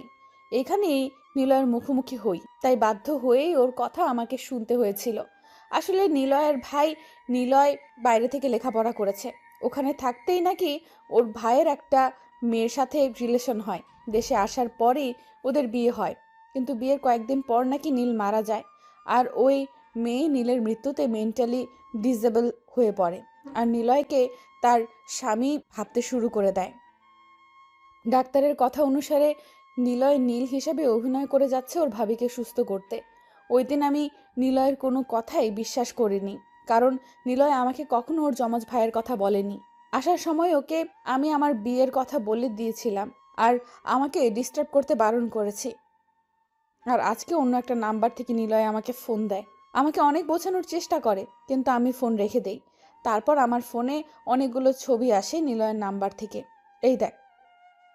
বলেই নীলা আমার দিকে ফোনটা এগিয়ে দিল। ছবিগুলো দেখে বুঝলাম এগুলো নীলের বিয়ের ছবি। সেখানে নীল আর নিলয় দুজনই আছে। ছবিগুলো দেখে আমি নীলাকে বললাম, যখন জেনে গেছিলে নিলয় তোমাকে ঠকায়নি, তাহলে আমাকে বিয়ে করলে কেন? না করে দিলে তো সব শেষ হয়ে যেত। আর তুমি এখন বলছো। আমি কি করব ঠিক বুঝতে পারছিলাম না তো। এত কম সময়ের মধ্যে এত কিছু হয়ে গেল যে আমি তো এটা তোকে জানাতেই তখন তোর রুমে গিয়েছিলাম আর বলে উঠতে পারিনি, আর অন্য কাউকে বলার সাহস পাচ্ছিলাম না। ওয়াও। আমি সরি লাবিব, আমাকে ক্ষমা করে দে। এইটুকু বলেই আবার কাঁদতে লাগলো আর আমি চুপ করে বসে রইলাম। হাসি পাচ্ছে খুব আমার। ও আমার ভাগ্যের উপর কি ভুল করেছিলাম যে আমাকে তার মাসুল দিতে হচ্ছে? হয়তো নীলাকে ভালোবাসাটাই আমার সব থেকে বড় ভুল ছিল। আমার না খুব ভয় করছে, নিলয়ের না কিছু। নীলার কথাটা শুনে রাগ উঠে গেল। যদিও সে কেঁদে কেঁদে কথা বলছে, কথা শুনে মনে হচ্ছে সব খাবার ওর আর নিলয়েরই হয়েছে, আর আমার সাথে কিচ্ছুই হয়নি। আমার জীবনটা শেষ করে দিল এই মেয়েটা, আর এখন বসে বসে অন্যের জন্য কান্না করছে। হঠাৎ করেই নীলার ফোনটা বেজে উঠলো। তারপর নীলা ফোনটা রিসিভ করলো। আমি যেটুকু বুঝলাম, নীলা এখন আউট অফ ডেঞ্জার। নীলাকে এখন দেখে মনে হচ্ছে ও অনেকটাই নিশ্চিন্ত। হাসি মুখে চোখের পানি মুছতে মুছতে ওয়াশরুমে চলে গেল, আর আমি নিজের জায়গাতেই বসে রইলাম। আমার মনের ভিতর যে কি ঝড় বইছে তা আমি বলে বোঝাতে পারবো না। কিছুক্ষণ পর নীলা বেরিয়ে এসে আর জিজ্ঞেস করলো, লাবিব, তুই ঠিক আছিস? কিরকম হাস্যকর একটা প্রশ্ন! আমার সাথে এত কিছু করে এখন বলছে আমি ঠিক আছি কিনা। আমি ঠিক আছি। আমার আবার কি হবে? তাহলে তোকে এমন দেখাচ্ছে কেন? আমি কিছু না বলেই দরজার দিকে পা বাড়ালাম। পেছন থেকে নীলা বলে উঠল, কোথায় যাচ্ছিস তুই? আমার খুব ঘুম পাচ্ছে, তাই ঘুমাতে যাচ্ছি। তাহলে ওইদিকে কোথায় যাচ্ছিস? কই ঘুমাবি তুই? আমার রুমে। কেন? কেন আবার? এটা তো তোমার রুম। একটু পর তুমি এটাই বলবে যে তুই আমার সাথে ঘুমাতে পারবি না, তাই আমি নিজে থেকেই চলে যাচ্ছি। তুই এভাবে কথা বলছিস কেন? কেউ যদি জানতে পারে তুই অন্য রুমে ঘুমিয়েছিস, তাহলে সবাই কি ভাববে? যেটা ভাবার সেটাই ভাববে, আর এখানে কে কি ভাবলো তাতে কি আসে যায়? আজ হোক বা কাল হোক, সবাই তো জানতেই পারবে। লাবিব, আমি সত্যিই অনেক সরি। তোর সাথে যা হয়েছে তা ঠিক নয়। বিশ্বাস কর, আমি বুঝতে পারছি তোর ভেতরে কি চলছে। এই মুহূর্তে নীলার এইরকম কথাগুলো শুনতে কষ্ট হচ্ছে, খুব রাগও হচ্ছে ওর উপর। তাই নীলার কোনো কথা না শুনে আবার দরজার দিকে পা বাড়াতেই নীলা পেছন থেকে হাত টেনে ধরলো। নীলা আমার হাত ধরতে এতক্ষণে দমিয়ে রাখা রাগটা বেরিয়ে গেল, তাই ঘুরে একটা থাপ্পড় মেরে দিলাম। নীলা থাপ্পড়টা সামলে ওঠার আগেই ওকে দেয়ালের সাথে চেপে ধরলাম। হঠাৎ করে নীলা আমার এমন রাগ দেখে ভয় চুপসে গেল। ভয়তো কণ্ঠে বলল, কি করছিস তুই? তোমার আমাকে কি মনে হয় পুতুল? যখন যা ইচ্ছে তখন আমার সাথে তাই করবা, আর আমি সবকিছু চুপচাপ মেনে নিব? আমি সরি। আর কি বলবো, কিছুই বলার নেই। তাই নীলাকে ছেড়ে দিয়ে ব্যালকনিতে চলে এলাম। বাইরে অনেক ঠান্ডা বাতাস বইছে, আর কিছুক্ষণ পর বৃষ্টি শুরু হলো। বাতাসের ঝটকায় বৃষ্টির ফোঁটা আমার পুরো শরীর এসে পড়ছে। অন্য সময় হলে দৌড়ে এতক্ষণে রুমে চলে যেতাম, কিন্তু আজ এখানে দাঁড়িয়ে দাঁড়িয়ে ভিজছি। খুব ভালো লাগছে এখানে দাঁড়িয়ে থাকতে। যতবারই নীলাকে নিজের করে নেওয়ার চেষ্টা করছি, ততবারই এমন হয়েছে। আমার সব ভাবনা চিন্তা আশা আকাঙ্ক্ষা বরাবরই ভেঙে গেছে। হঠাৎ খেয়াল হলো নীলা পেছন থেকে ডাকছে। এই লাবিব, এইভাবে দাঁড়িয়ে আছিস কেন? ভিজে যাচ্ছিস তো। ভেতরে আয়। কি বললাম শুনতে পাচ্ছিস না? আমি ঘুরে দাঁড়াতেই নীলা আমার হাত ধরে রুমের মধ্যে নিয়ে গেল। এতক্ষণে আমার খেয়াল হলো যে আমার মাথা আর সামনের দিকটা বৃষ্টিতে ভিজে একাকার হয়ে গেছে। তখন নীলা বলছে, দেখেছিস কি অবস্থা করেছিস? ভেজে তো একাকার হয়ে গেছিস। আমি এতগুলো ডাক দিলাম, তুই যেন শুনতেই পেলি না। ইস, কি অবস্থা! এখন যদি জ্বর এসে পড়ে তখন কি করবি? তুইও না, দাঁড়া, আমি তোয়ালেটা আনছি। ও তোয়ালে এনে আমার মাথা মুছে দিল। আমি শুধু অবাক হয়ে ওর দিকে তাকিয়ে রইলাম। তারপর ও বলল, নে, এবার ওয়াশরুমে গিয়ে জলদি চেঞ্জ করে নে, তা না হলে পরে সমস্যা হবে। তারপর আমি চেঞ্জ করে বাইরে আসতে নীলা বলল, যা, এখন গিয়ে বিছানায় শুয়ে পড়। কিন্তু আমি তা না করে নীলার মুখের দিকে তাকিয়ে বসে রইলাম। এটুকু সময়ের মধ্যে কি করে স্বাভাবিকভাবে কথা বলছে আমার সাথে। তারপর নীলার ডাকেই বিছানায় আসলাম। বিছানায় আসার পর আশেপাশে খুব সুন্দর করে সাজানো হয়েছে খাটটা দেখতে পেলাম। আমি সাথে সাথেই খাট থেকে নেমে পড়লাম। আমাকে এভাবে নামতে দেখে নীলা বলল, কি রে, নেমে পড়লি কেন? ঘুমাবি না? আমার ঘুম নিয়ে আপনাকে চিন্তা করতে হবে না। মানে হঠাৎ করে কি হলো তোর? কিছু না। আর আপনার খাটে আপনি ঘুমান, আমার ঘুম নিয়ে আপনাকে মাথা খাটাতে হবে না। তাহলে তুই কোথায় ঘুমাবি? চিন্তা করবেন না, আমি এখন বাইরে গিয়ে আপনাকে কোনো রকম বিপদে ফেলবো না। এরপর আমি সামনের সোফাতে গিয়ে শুয়ে পড়লাম। নীলাও আমার কথা শুনে চুপ করে দাঁড়িয়ে আছে। কিছুক্ষণ পর নীলা এসে আমাকে নরম সুরে বলল, লাবিব, আই লাবিব, শুনছিস? বলেন, কি বলবেন? তুই কি আমার উপর রেগে আছিস? না। দেখ, আমি তোকে কষ্ট দিতে চাইনি, কিন্তু কি থেকে কি হয়ে গেল। আমার ঘুম পেয়েছে, দয়া করে ঘুমোতে দিন। কথাটা বলে আমি অন্যদিকে মুখ করে ঘুমিয়ে পড়লাম। সকালে দরজার বাইরে কারো একটা ডাকে ঘুম ভেঙে গেল। চোখ খুলতেই দেখলাম আমার শরীরে একটা চাদর দেয়া। আমি বুঝলাম নীলা দিয়েছে। তখন নীলার দিকে চোখ পড়তেই দেখি ও এইমাত্র ঘুম থেকে উঠল। তড়িঘড়ি করে দরজা খুলতে গেল। আমি আবার আমার মতো চোখ বন্ধ করে শুয়ে রইলাম। আর কিছুক্ষণ পর নীলা আমাকে ডাকতে লাগলো। নীলার হাত আমার কপালে অনুভব করতেই সোজা আমি উঠে পড়লাম। একটা মিষ্টি হাসি দিয়ে বলল, যাক, জ্বরটা মনে হয় নেমে গেছে। আমার জ্বর আসছিল? আসছিল তো। রাতে বেশ ভালোই জ্বর এসেছিল। ও। রাতেই বুঝেছিলাম যে তোর জ্বর আসবে, তাই আর ঘুমোইনি। কেন ঘুমোনি কেন? আমি ঘুমালে তোর জ্বরটা কি কমতো নাকি? আমার জন্য আপনাকে রাত জাগতে বলেছি নাকি?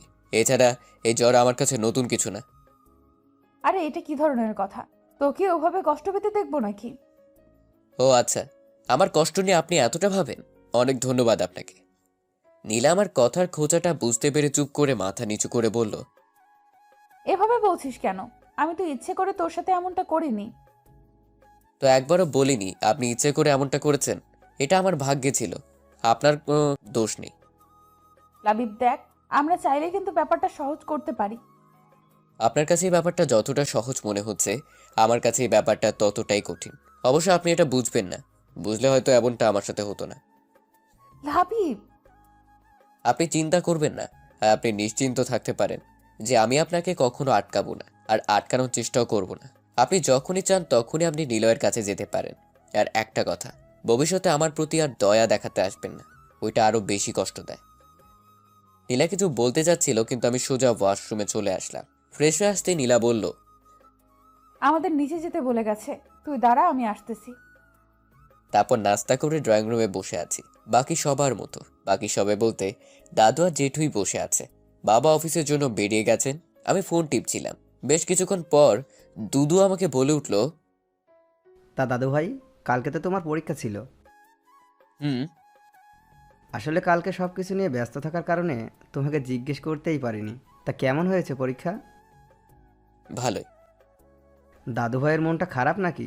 কেমন জানি মন মরা লাগছে, আর কথাও ঠিকভাবে বলছো না। না দাদু, তেমন কিছু না। আসলে কাল রাতে ঘুম হয়নি তাই। দাদু কথাটা শুনেই কাশতে লাগলো। জেঠু খবরের কাগজটা পড়ার জন্য বড় করে ধরলেন মুখের উপর। রোমান্টি মানে কাজের লোক চা দিতে এসেছিল। আমার কথাটা শুনে ফিক করে হাসি দিয়ে চলে গেল। আমি হঠাৎ করে সবার এমন আচরণের কোনো হেতু খুঁজে পেলাম না। তখন চায়ের কাপটা হাতে নিয়ে একটা চুমুক দিয়েছি। আবার রুমি আন্টি এসে আমাকে বলল যে নীলা নাকি আমাকে ডাকছে রুমের মধ্যে। আজব, এই মহিলা খালি হাসে কেন? এবার সোজা উপরে রুমে চলে এলাম। এসে দেখি নীলা ড্রেসিং টেবিলের সামনে বসে চুল আঁচড়াচ্ছিল।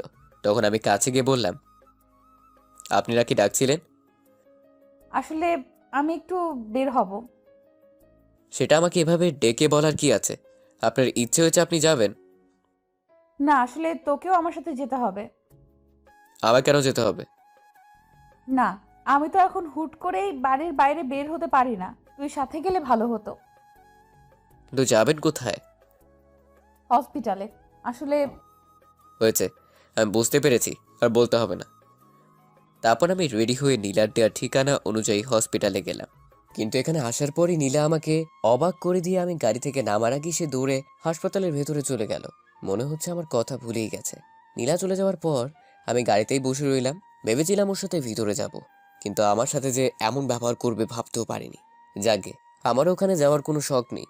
বেশ খানিকটা সময় গাড়িতে বসে থাকার পর খুব বোর লাগছে, তাই একটু বাইরে বের হয়ে আশপাশটা দেখছিলাম। তখন দেখি নীলা বেরিয়ে আসছে। এতদিন পর দেখা, অথচ এত তাড়াতাড়ি বেরিয়ে এলো। পরক্ষণে দেখি নীলা তার চোখ মুছতে মুছতে এদিকে আসছে, মনে হচ্ছে কান্না করছে। নীলা সোজা এসে গাড়িতে ঢুকে পড়লো, তাই আমিও গাড়িতে এসে বসলাম। উঠে দেখি নীলার কান্না বেড়ে গেছে। কিছুক্ষণ বসে বসে ওর কান্না দেখার পর জিজ্ঞেস করলাম, এভাবে কাঁদছেন কেন? নীলা ভাইকে ঠিক নেই? না, ও একদম ঠিক আছে। ডাক্তার বলেছে ও অল্প কিছুদিন পর বাড়িও যেতে পারবে। এটা তো একটা ভালো খবর, তাহলে কাঁদছেন কেন? আমি এত সুন্দর করে রিকোয়েস্ট করলাম, তবুও নিলয়ের সাথে আমাকে দেখা করতে দিল না। ওই মেয়েটা, মানে ওর ভাবি, ও, আমাকে ভেতরে ঢুকতে দিলই না। কত করে বললাম তবুও। ওই মেয়েটা ওর পাশে বসে আছে আর বলেছে ওর স্বামীকে নাকি ও দেখে রাখতে পারে। আমাকে ওখান থেকে তাড়িয়ে দিল। তারপর নিলয়ের বাবাও বলল চলে যেতে। উনি নাকি চান না হসপিটালে কোনো ঝামেলা করতে। আমি কি ওখানে ঝামেলা করতে গিয়েছিলাম নাকি? আমাকে একবার নিলয়ের সাথে দেখা করতে দিলেই তো আমি চলে আসতাম। নীলা আর কিছু বলল না। আমি গাড়ি নিয়ে সোজা হসপিটাল ত্যাগ করলাম। নীলা কিছুক্ষণ নিজের মতো কেঁদে জানালায় হেলান দিয়ে বসে আছে। আমিও গাড়ি চালাচ্ছি, কেউ আর কোনো কথা বলিনি। আজকে নীলার কান্না থামানোর কোনো চেষ্টাই আমি করিনি। জানি না কেন, হয়তো এখন ওর কষ্টে আমার আর কষ্ট হয় না। অতপর বাড়িতে এসে পড়লাম। দেখি নীলা জানালাতে হেলান দিয়ে ঘুমিয়ে পড়েছে, কিন্তু ওকে ডাক দিতে গিয়েও ডাক দিতে পারলাম না। ওর ঘুমন্ত চেহারায় কেমন অদ্ভুত একটা মায়া আছে। একবার তাকালেই তাকিয়ে থাকতে মন চায়। এভাবে কেটে গেল কিছুক্ষণ। আমার ফোনের শব্দে নীলার ঘুম ভেঙে গেল। আমিও সাথে সাথে অন্যদিকে তাকালাম। একটু স্বাভাবিকভাবে এনে কলটা ধরলাম, আর নীলা আমার দিকে তাকিয়ে থেকে বাড়ির ভিতর চলে গেল। বিকালের দিকে এদিকে অফিস থেকে ফিরছিলাম। আপনাদের তো বলাই হয়নি, আমি আমাদের অফিসে বাবার দাদুর কথায় জয়েন করেছি। হঠাৎ একটা পার্কের সামনে নীলাকে দেখতে থেমে গেলাম। খুব বিচলিত দেখাচ্ছিল নীলাকে। দেখে মনে হচ্ছে কারো জন্য অপেক্ষা করছে আর বারবার কাকে যেন ফোন করছিল, আর প্রত্যেকবার বিরক্তি নিয়ে ফোনটা কান থেকে নামিয়ে নিচ্ছিল। আমি ভাবলাম ওর হয়তো কোনো সমস্যা হয়েছে, তাই গাড়ি থেকে নেমে ওর দিকে এগোতে গিয়েই আবার থেমে গেলাম, কারণ নীলা এসে ওখানে উপস্থিত হয়েছে। হয়তো সে এতক্ষণ তার জন্য অপেক্ষা করছিল। নিজের উপরেই রাগ হলো। শুধু শুধুই ওখানে যাচ্ছিলাম, আমি কেন যে ভুলে যাই। তাই আমি গাড়ি স্টার্ট দিয়ে বাসার দিকে চলে এলাম, এদেরকে পিছনে ফেলে। আসলে আমার আর নীলার বিয়ের প্রায় 2 মাস হয়ে গেছে। এই 2 মাসে আমরা নিজেদের মতো গুছিয়ে নিয়েছি। এখন আর কোনো প্রবলেম হয় না। মানে প্রথমে প্রবলেম হতো নীলার সাথে এভাবে থাকতে, আবার পরিবারের সামনে ভালো বউ বরের নাটক করতে। এখন আমরা যে যার ইচ্ছে মতো লাইফ স্পেন্ড করছি। মানে একসাথে একই ঘরে থাকি, কিন্তু কেউ কারো লাইফ নিয়ে কথা বলি না। আমি যথারীতি আমার পড়াশোনা চালিয়ে যাচ্ছি, এর মাঝে মধ্যে অফিস। এক কথায় সবসময় নিজেকে ব্যস্ত রাখছি। নিজে যদি ব্যস্ত থাকি তাহলে অন্যের লাইফ নিয়ে মাথা ঘামানোর কোনো প্রশ্নই আসে না। আর নীলাও আছে নিজের মতো, ওর ফাইনাল ইয়ারের এক্সাম দিয়েছে কিছুদিন আগে। নিলয় হসপিটাল থেকে ছাড় পেয়েছিল 15 দিন আগে। আর নীলাও নিলয়ের সম্পর্ক ঠিক আগের মতোই ভালো হয়ে গেছে। ওরা যেমন প্রেমিক প্রেমিকা ছিল ঠিক তেমনই আছে। নিয়মিত দেখা, কথা, ফোনে কথা বলা সব ঠিকঠাকই চলছে। আদিবাকে মানে নিলয়ের ভাবিয়ে নিয়ে যে সমস্যা হতো তা এখন আর হয় না, কারণ নীলা তো সব জেনে গেছে। জানি না ওরা এখন কিসের অপেক্ষা করছে। বিয়ে করে নিলেই তো পারে। এতে আমি একেবারে জন্যই মুখ টুপিয়ে যেতাম। এসব নাটক আর ভালো লাগছে না। আসলে এটা পারলে ওরা এতদিনে করেই ফেলতো, কিন্তু আইনের কারণে পারছে না। আগে তো আমার থেকে ডিভোর্স নিতে হবে, আর 6 মাস না হলে ডিভোর্সটা হবে না। এক কথায় 3 জনই ঝুলে আছি সময়ের বাঁধনে। সময় শেষ হলে সবাই মুক্তি। রুমে থেকে ফ্রেশ হয়ে বিছানায় বসলাম, তখন চোখে পড়লো ফ্লোরে পড়ে থাকা কাগজের দিকে। আমি উঠে গিয়ে কাগজটা হাতে নিলাম। সেখানে কিছু লেখা আছে, তাই কাগজটা উল্টে ভাঁজ করলাম। খুলে অবাক হলাম, কারণ এটা একটা চিঠি, আর চিঠিটা নীলাকে লেখা হয়েছে। অন্যের চিঠি আমার পড়া উচিত না। তাই চিঠিটা নীলার ড্রেসিং টেবিলের উপর রেখে দিলাম। তারপর আমি আবার আগের জায়গায় এসে বসে পড়লাম। ফোনে ফেসবুকে ঢুকে নিউজ ফিড ঘাটছি, কিন্তু বারবার চোখটা ওই চিঠির দিকেই যাচ্ছে। শান্তি পাচ্ছি না কোনো মতেই। তাই আর থাকতে না পেরে চিঠিটা নিয়ে এসে পড়তে লাগলাম। লেখা ছিল, প্রিয় নীলা, কিছুদিন থেকে আমি তোমাকে একটা কথা বলবো, কিন্তু বলে উঠতে পারছি না। যদিও এটা তোমাকে এখন বলা জরুরি। যতবারই বলতে গেছি ততবারই আটকে গেছি কোনো না কোনো কারণে। আমি এটা বুঝতে পেরেছি যে আমি এই কথাগুলো তোমার সামনাসামনি বলতে পারবো না, তাই বাধ্য হয়েই এই চিঠিটি লিখেছি। আমি জানি তুমি এই চিঠিটা পড়লে হয়তোবা রাগ করবে, নয়তোবা কষ্ট পাবে। আমি আগেই সেজন্য ক্ষমা চেয়ে নিচ্ছি। আসলে কথাটা হলো, আমি মনে করি আমাদের এখন একটা সিদ্ধান্ত নিতে হবে, কিন্তু তার আগে তোমাকে কিছু জানিয়ে দেওয়া দরকার। আমার ভাই নীল ও তার বউ সম্পর্কে তুমি সবই জানো। নীলের বউ আবিদা আমাকে নীল ভাবে। জানো, আমি ভেবে পাচ্ছি না একটা মানুষ কি করে একজনকে এতটা ভালোবাসতে পারে। তার ভালোবাসার মানুষ যে আর নেই সে তা বিশ্বাস করে না। যে কয়দিন আমি হাসপাতালে থেকেছি আমি বুঝেছি যে আদিবা কতটা সহজ সরল। ওর মনে যেন শুধু ভালোবাসা আর কিছুই নেই। ওর সবটুকু ভালোবাসা দিয়ে আমাকে যত্ন করে সুস্থ করে তুলেছে। এক মুহূর্তের জন্যও সে আমাকে একা ফেলে যায়নি, সব সময় আমার পাশেই ছিল। ভাবতে পারছো তার মানে কি পরিমাণ ভালোবাসা আছে? যদিও আমি জানি এই ভালোবাসাটা আমার জন্য নয়, নীলের জন্য। আর কি জানো, আমি তার এই ভালোবাসাকে ভালোবেসে ফেলেছি নিজের অজান্তেই। আর আমি এটা চাই না কখনো আদিবা এই সত্যটা কখনো জানুক যে তার নীল মারা গেছে। আমি ওকে কষ্ট পেতে দেখতে পারবো না। আমি সারা জীবন ওর সাথে নীল হয়েই থাকতে চাই। আশা করি তুমি বুঝতে পারছো আমি কি বোঝাতে চেয়েছি। দেখো, এটাই হয়তো আমাদের ভাগ্যে ছিল। তা না হলে দেখো, তুমি আমাকে অন্য একটা মেয়ের সাথে দেখে ভুল বুঝলে, আর সত্যিটা না শুনেই তুমি বিয়ে করে নিলে, বা বিয়ে হয়ে যায়। এত কিছু হয়তো এজন্যই হয়েছে। আর তাছাড়া লাবিব তোমাকে ভালোবাসে, আর আমাদের এটাই মেনে নেওয়া উচিত। এটাই আমাদের সবার জন্য ভালো হবে। আমাকে ক্ষমা করে দিও, আমি তোমাকে না জানিয়ে আদিবাকে বিয়ে করে নিয়েছি। দেখো, লাবিব তোমার বিয়ে করার স্বামী, আর বিয়েটা কোনো ছেলে খেলা নয়। আর আমি চাই তুমি লাবিবকে নিয়েই সুখে থাকো। ইতি, নিলয়। চিঠিটা পড়ার পর আমি কিছুক্ষণ স্থির হয়ে বসে রইলাম। চিঠিটার কথাগুলো কেন জানি না বিশ্বাস হচ্ছে না। যে চিঠিটা আবার ফার্স্ট টু লাস্ট পড়লাম, না সব তো ঠিকই আছে। তার মানে চিঠিটার এই মানে বোঝায় যে নীলা নীলার সাথে সম্পর্ক রাখতে চায় না, সে বিয়ে করে নিয়েছে আর নীলাকে বলে দিয়েছে আমার সাথে সুখে থাকতে। ওয়াও! অতঃপর চিঠিটা যেরকম ভাবে ছিল সেইভাবেই আবার ফ্লোরে রেখে দিলাম। কি আজব পাবলিক মাইরি। এই নিলয় প্রথমে তো হঠাৎ করে ফিরে এসে আমার বিয়ের 12টা বাজিয়ে দিল, আর এতদিন পর বলছে আমার সাথে সুখের সংসার করতে। What a joke! তাহলে এবার নীলা কি করবে? আমার কাছে ফিরে আসবে? ফিরে আসলেই বাকি, আমি আর নিজেকে কষ্ট দিতে চাই না।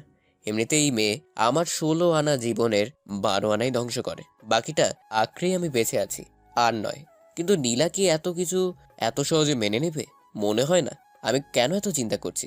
ওদের বিষয় ওরাই বুঝে নিবে, আমি না হয় আমার মতোই থাকি। হঠাৎ মনে প্রশ্ন জাগলো, চিঠিটা এভাবে পড়ে আছে কেন? নীলা কি চিঠিটা পেয়েছে?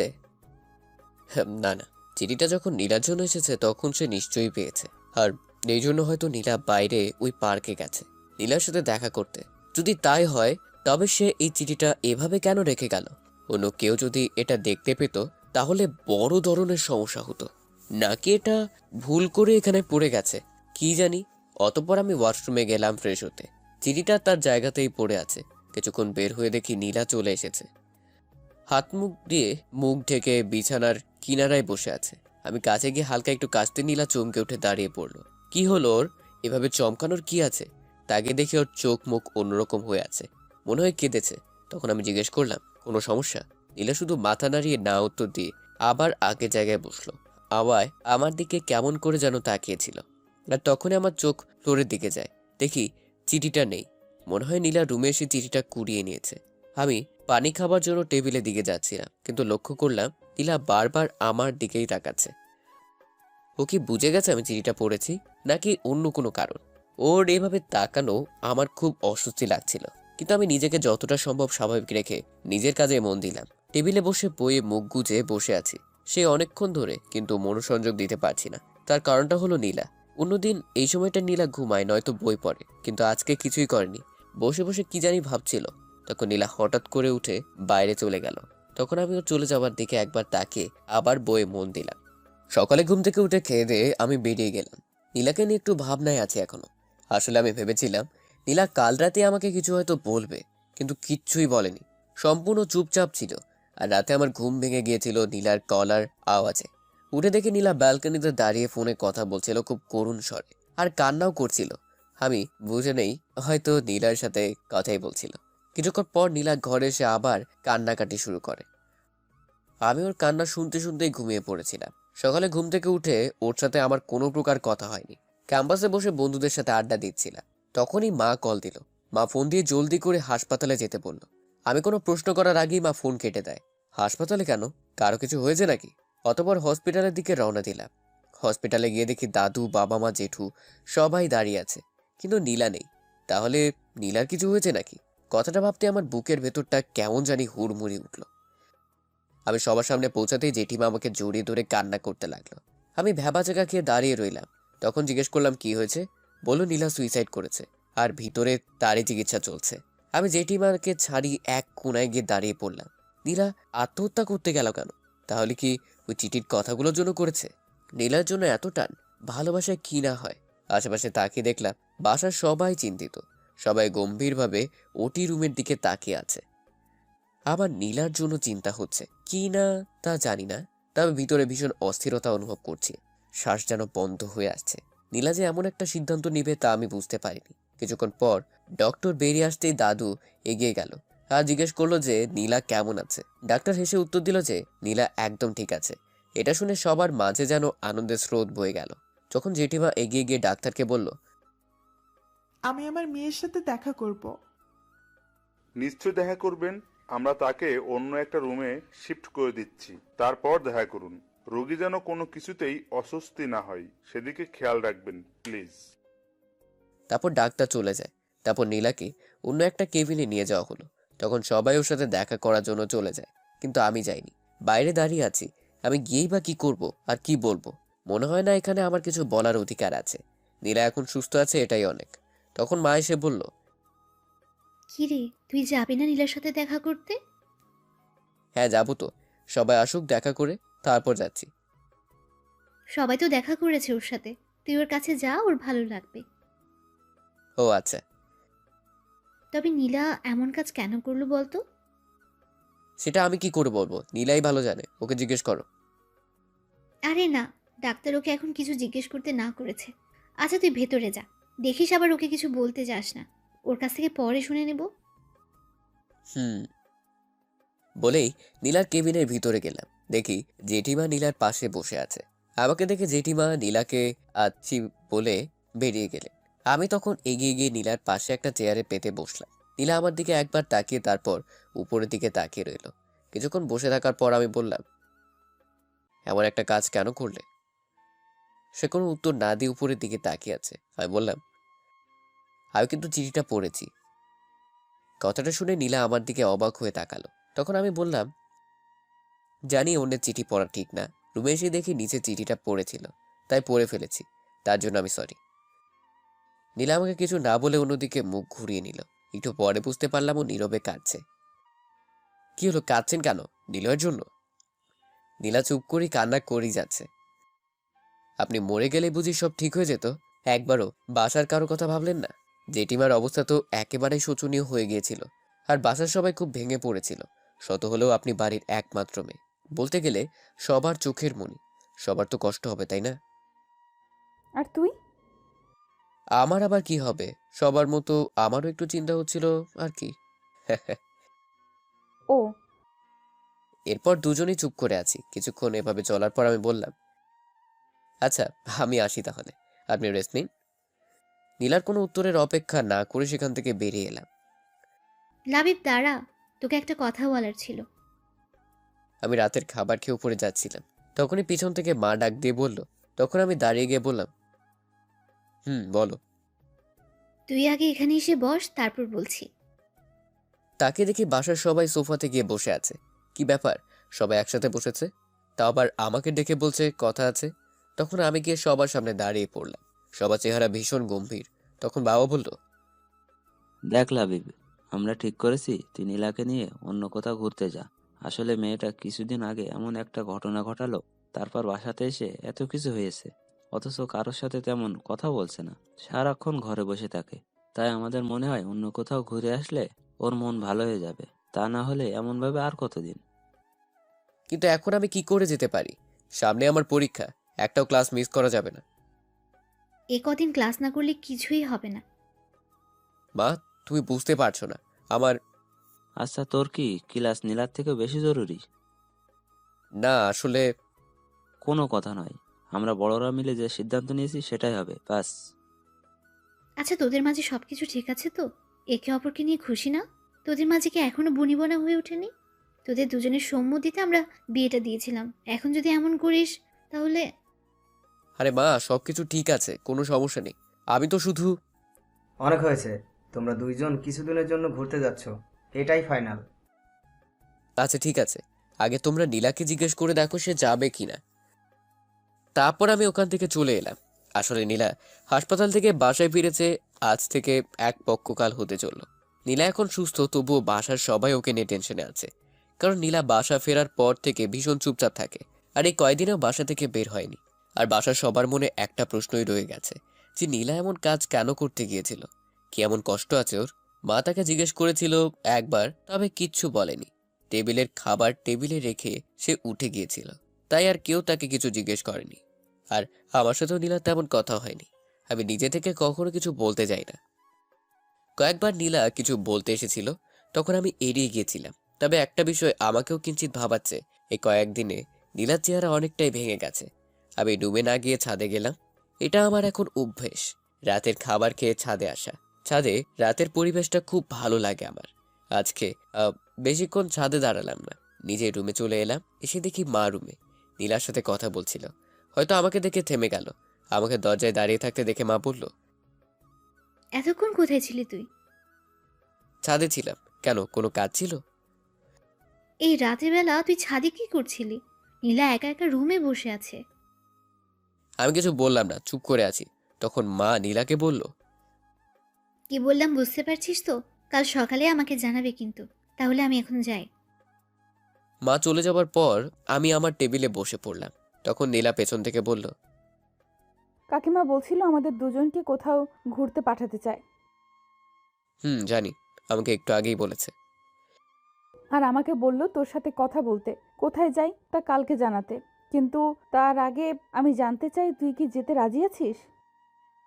এখানে আমার যেতে চাওয়া না যাওয়ার কোনো কথা নেই। আমাকে চাইলেও যেতে হবে আর না চাইলেও যেতে হবে। সবাই আপনার কথা ভেবে এই প্ল্যানটা করেছে, অতএব এটা আপনার সিদ্ধান্তের উপর নির্ভর করছে। কেন, তুই কি যেতে চাস না?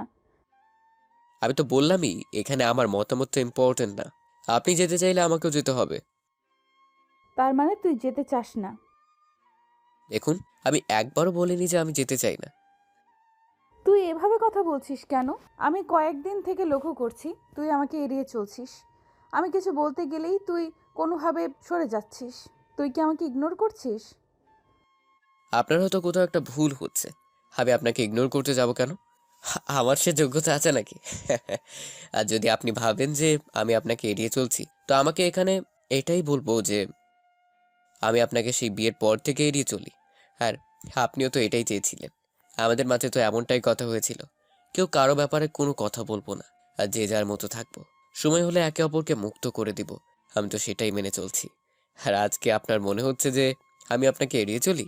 স্ট্রেঞ্জ। কই, এতদিন তো আপনি এমন কিছুই বলেননি, আর এখন এই কথা বলার মানেই বা কি? নীলা চুপচাপ আমার কথাগুলো শুনছিল। অতঃপর বিছানায় গিয়ে চুপ করে উল্টো দিকে মুখ করে শুয়ে পড়ল। আর আমিও আমার কাজে মন দিলাম। কিছুক্ষণ পর শুনতে পেলাম নীলার চাপা কষ্টের আওয়াজ। ভাবলাম মাথায় নেব না। ওমা, কিছুক্ষণ পর দেখি কান্নার আওয়াজ আরো বেড়ে গেল। কতক্ষণ আর এভাবে থাকা যায়? উঠে গিয়ে বিছানার পাশে গিয়ে জিজ্ঞেস করলাম, আপনি কি কাঁদছেন নাকি? কোনো উত্তর নেই, শুধুই কান্নার আওয়াজ। আরে কাঁদছেন কেন, একটু আগেই তো ঠিক ছিলেন।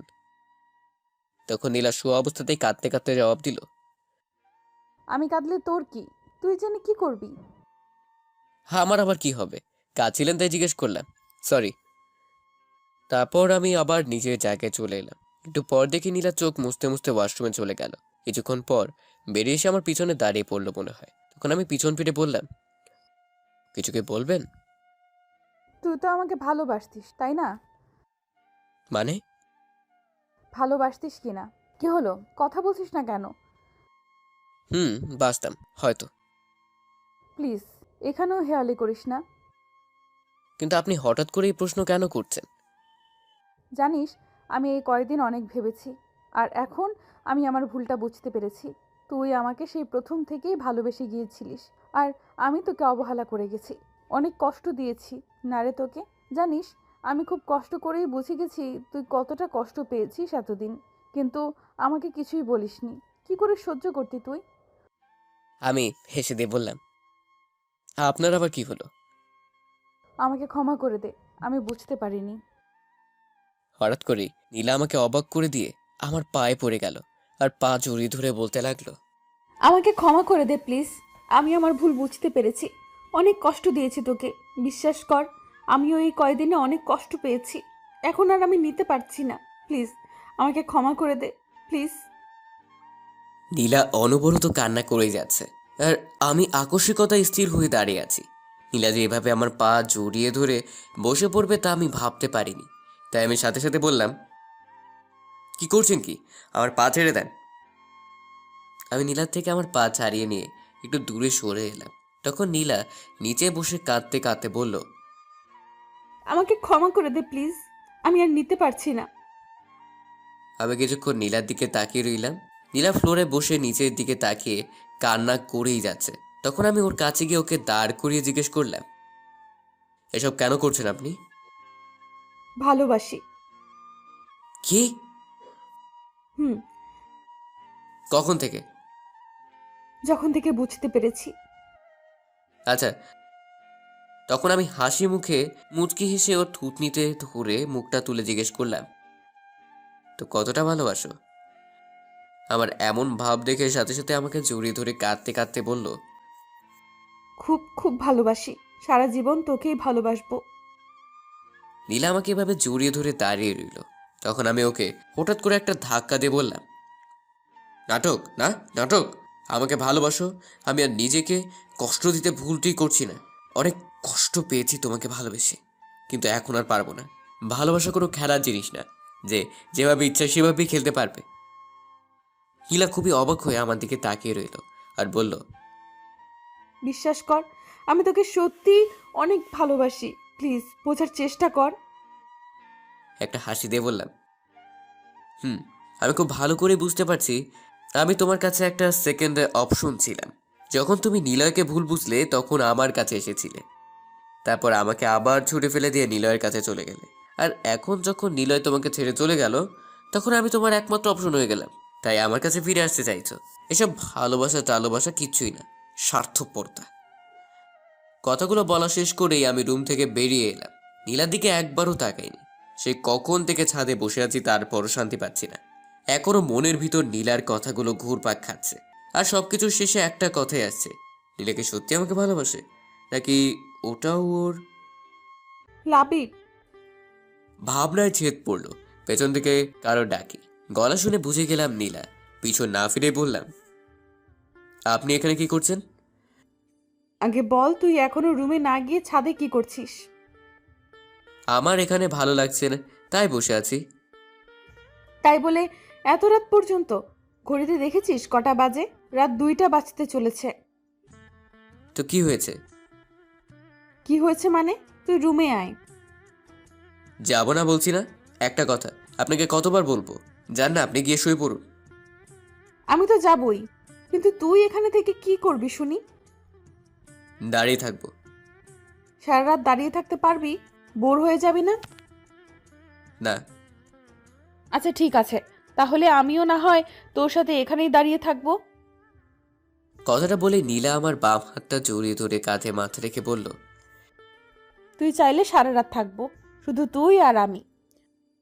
নীলার এরকম আচরণে খুব বিরক্ত লাগছিল, তাই রেগে গিয়ে ওকে একটা ধাক্কা দিলাম। ধাক্কাটা বোধহয় একটু জোরেই দিয়ে ফেলেছি। হঠাৎ এমন ধাক্কাকে নীলা ভারসাম্য রক্ষা করতে না পেরে একটু দূরে গিয়ে নিচে পড়ে গেল। ধাক্কা দিয়ে আমি রাগী গলায় বললাম, দয়া করে এই ধরনের নাটকগুলো আর আমার সাথে করবেন না, সহ্য হয় না আমার। আর প্লিজ দয়া করে এখান থেকে যান, আমাকে একটু একা থাকতে দিন, একটু শান্তিতে থাকতে দিন। তারপর আমি অন্যদিকে ঘুরে দাঁড়ালাম। কিছুক্ষণ পর অনুভব করলাম যে আমার পিছনে আবারও কেউ একজন এসে দাঁড়িয়েছে। তার মানে নীলা এখনো যায়নি। আপনার সমস্যা কি? আমাকে কি একটু শান্তি দিবেন না? যান এখান থেকে। একটা কথা, আপনাকে আর কতবার? তারপর ঘুরি, তাকে নীলার দিকে তাকাতে আমার কথা বন্ধ হয়ে গেল। তাকে দেখি নীলা অজ্ঞান হয়ে নিচে পড়ে গেছে আর কপাল থেকে রক্ত পড়ছে।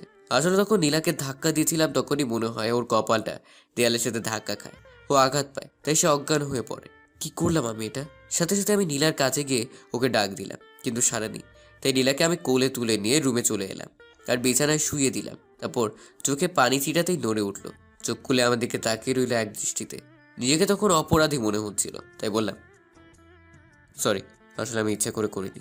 রাগের মাথায় এত জোরে ধাক্কাটা দিয়ে ফেলেছি। নীলা শুধু একটা হাসি দিয়ে বলল, ওটা কোনো ব্যাপার না। আমি আর কিছু না বলে ফার্স্ট এইড বক্সটা নিয়ে এলাম।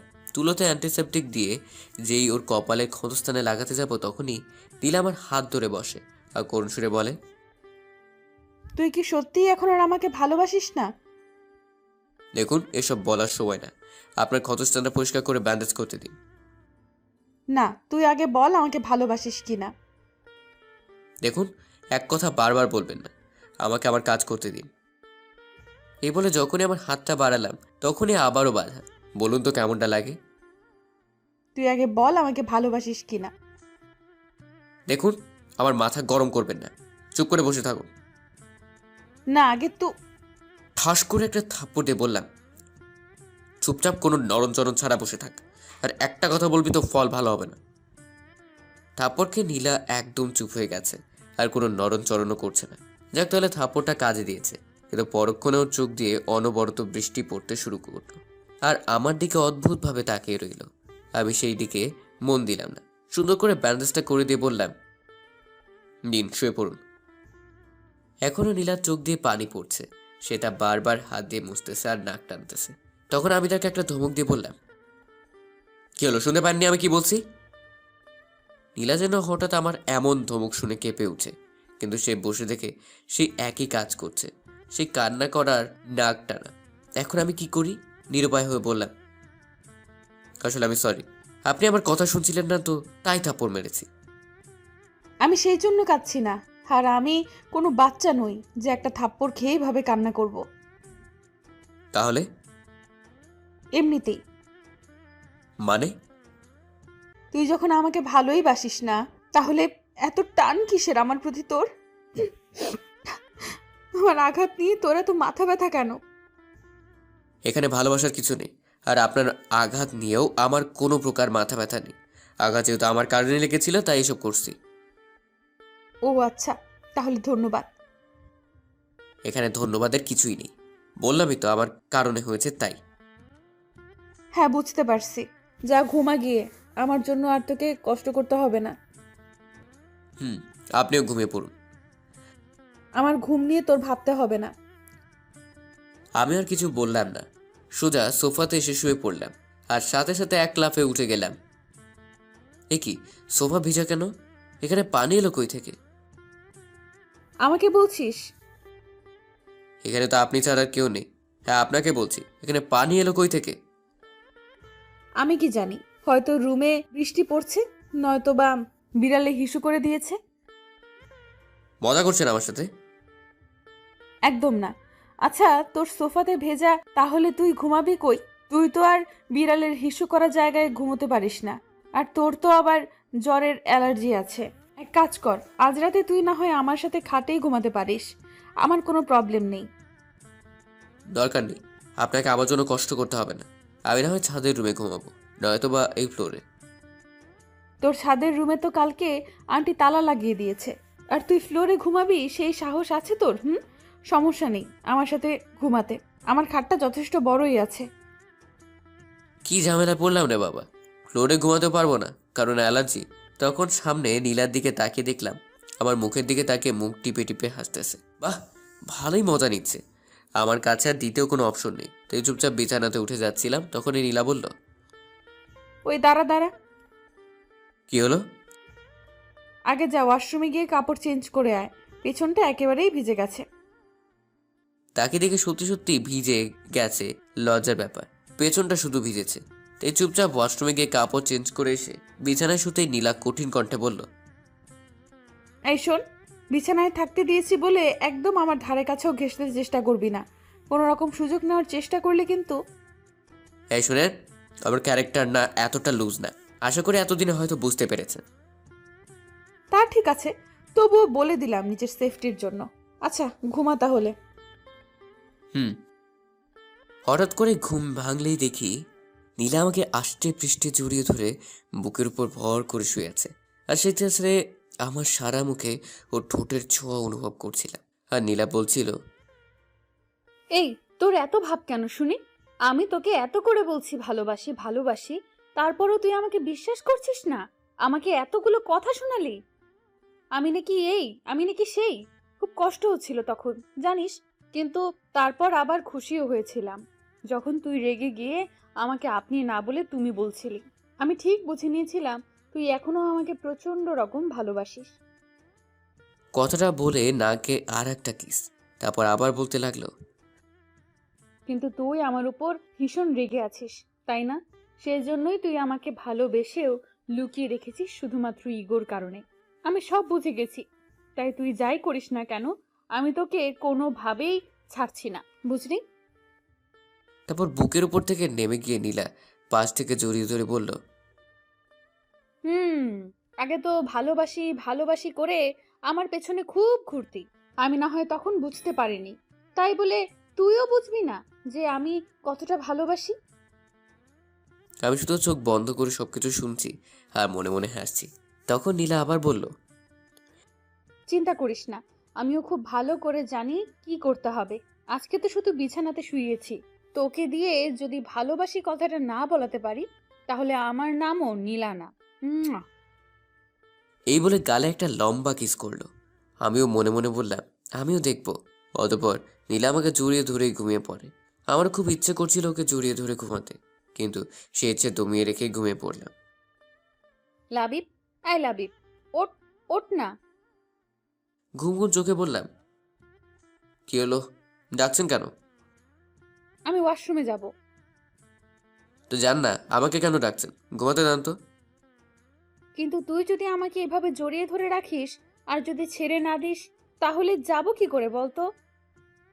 নীলার কথা শুনে খেয়াল হলো যে আমি নীলাকে জড়িয়ে ধরে শুয়ে আছি। সাথে সাথে ওকে ছেড়ে দিয়ে প্রায় লাফিয়ে পিছিয়ে গেলাম। আর এতটাই পিছিয়ে গেছি যে ধূপ করে খাট থেকে নিচে পড়ে গেলাম। আমি নিচে পড়ে যেতেই সাথে সাথে নীলা আমার দিকে এগিয়ে এলো আর আমাকে নিচে পড়ে যেতে দেখে সেই হৃদয় কারা মাতাল করা হাসিটা দিল। আহ, কতদিন এই হাসিটা শুনিনি।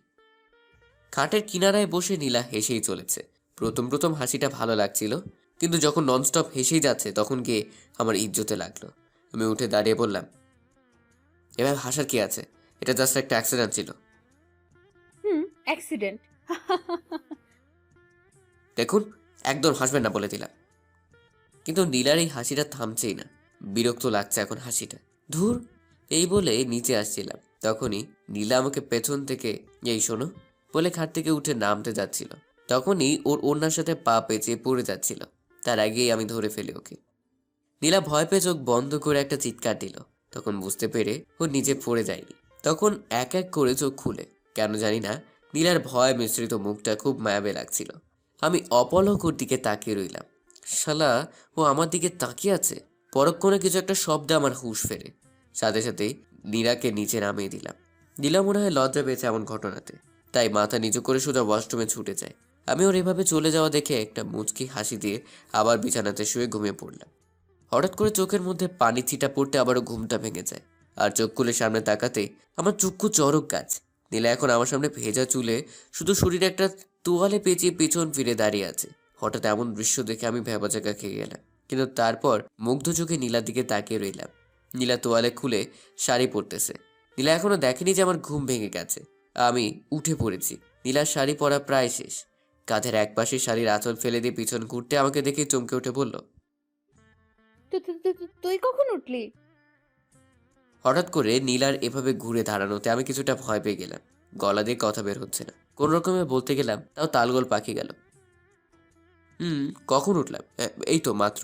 হ্যাঁ, এখনই উঠেছি। হুম। আমি কথাটা বলে আর ওখানে বসে থাকলাম না, সোজা ওয়াশরুমে ঢুকে গেলাম। কারণ নীলার সামনে বেশিক্ষণ থাকলে ধরা পড়ে যেতে পারি। আসার সময় দেখতে পেলাম নীলা আমার এরকম অদ্ভুত আচরণে অবাক হয়ে তাকিয়েছিল। ওয়াশরুম থেকে ফ্রেশ হয়ে বের হতেই আর এক দফা চমকাতে হলো, কারণ দেখি নীলা দাঁড়িয়ে। কোনো কিছু বুঝে ওঠার আগেই নীলা বলল, কাকিমা ডেকে গিয়েছিল নিচে যেতে, জলদি চল। ও আচ্ছা, চলেন তাহলে। তারপর দুজন একসাথে নিচে এলাম।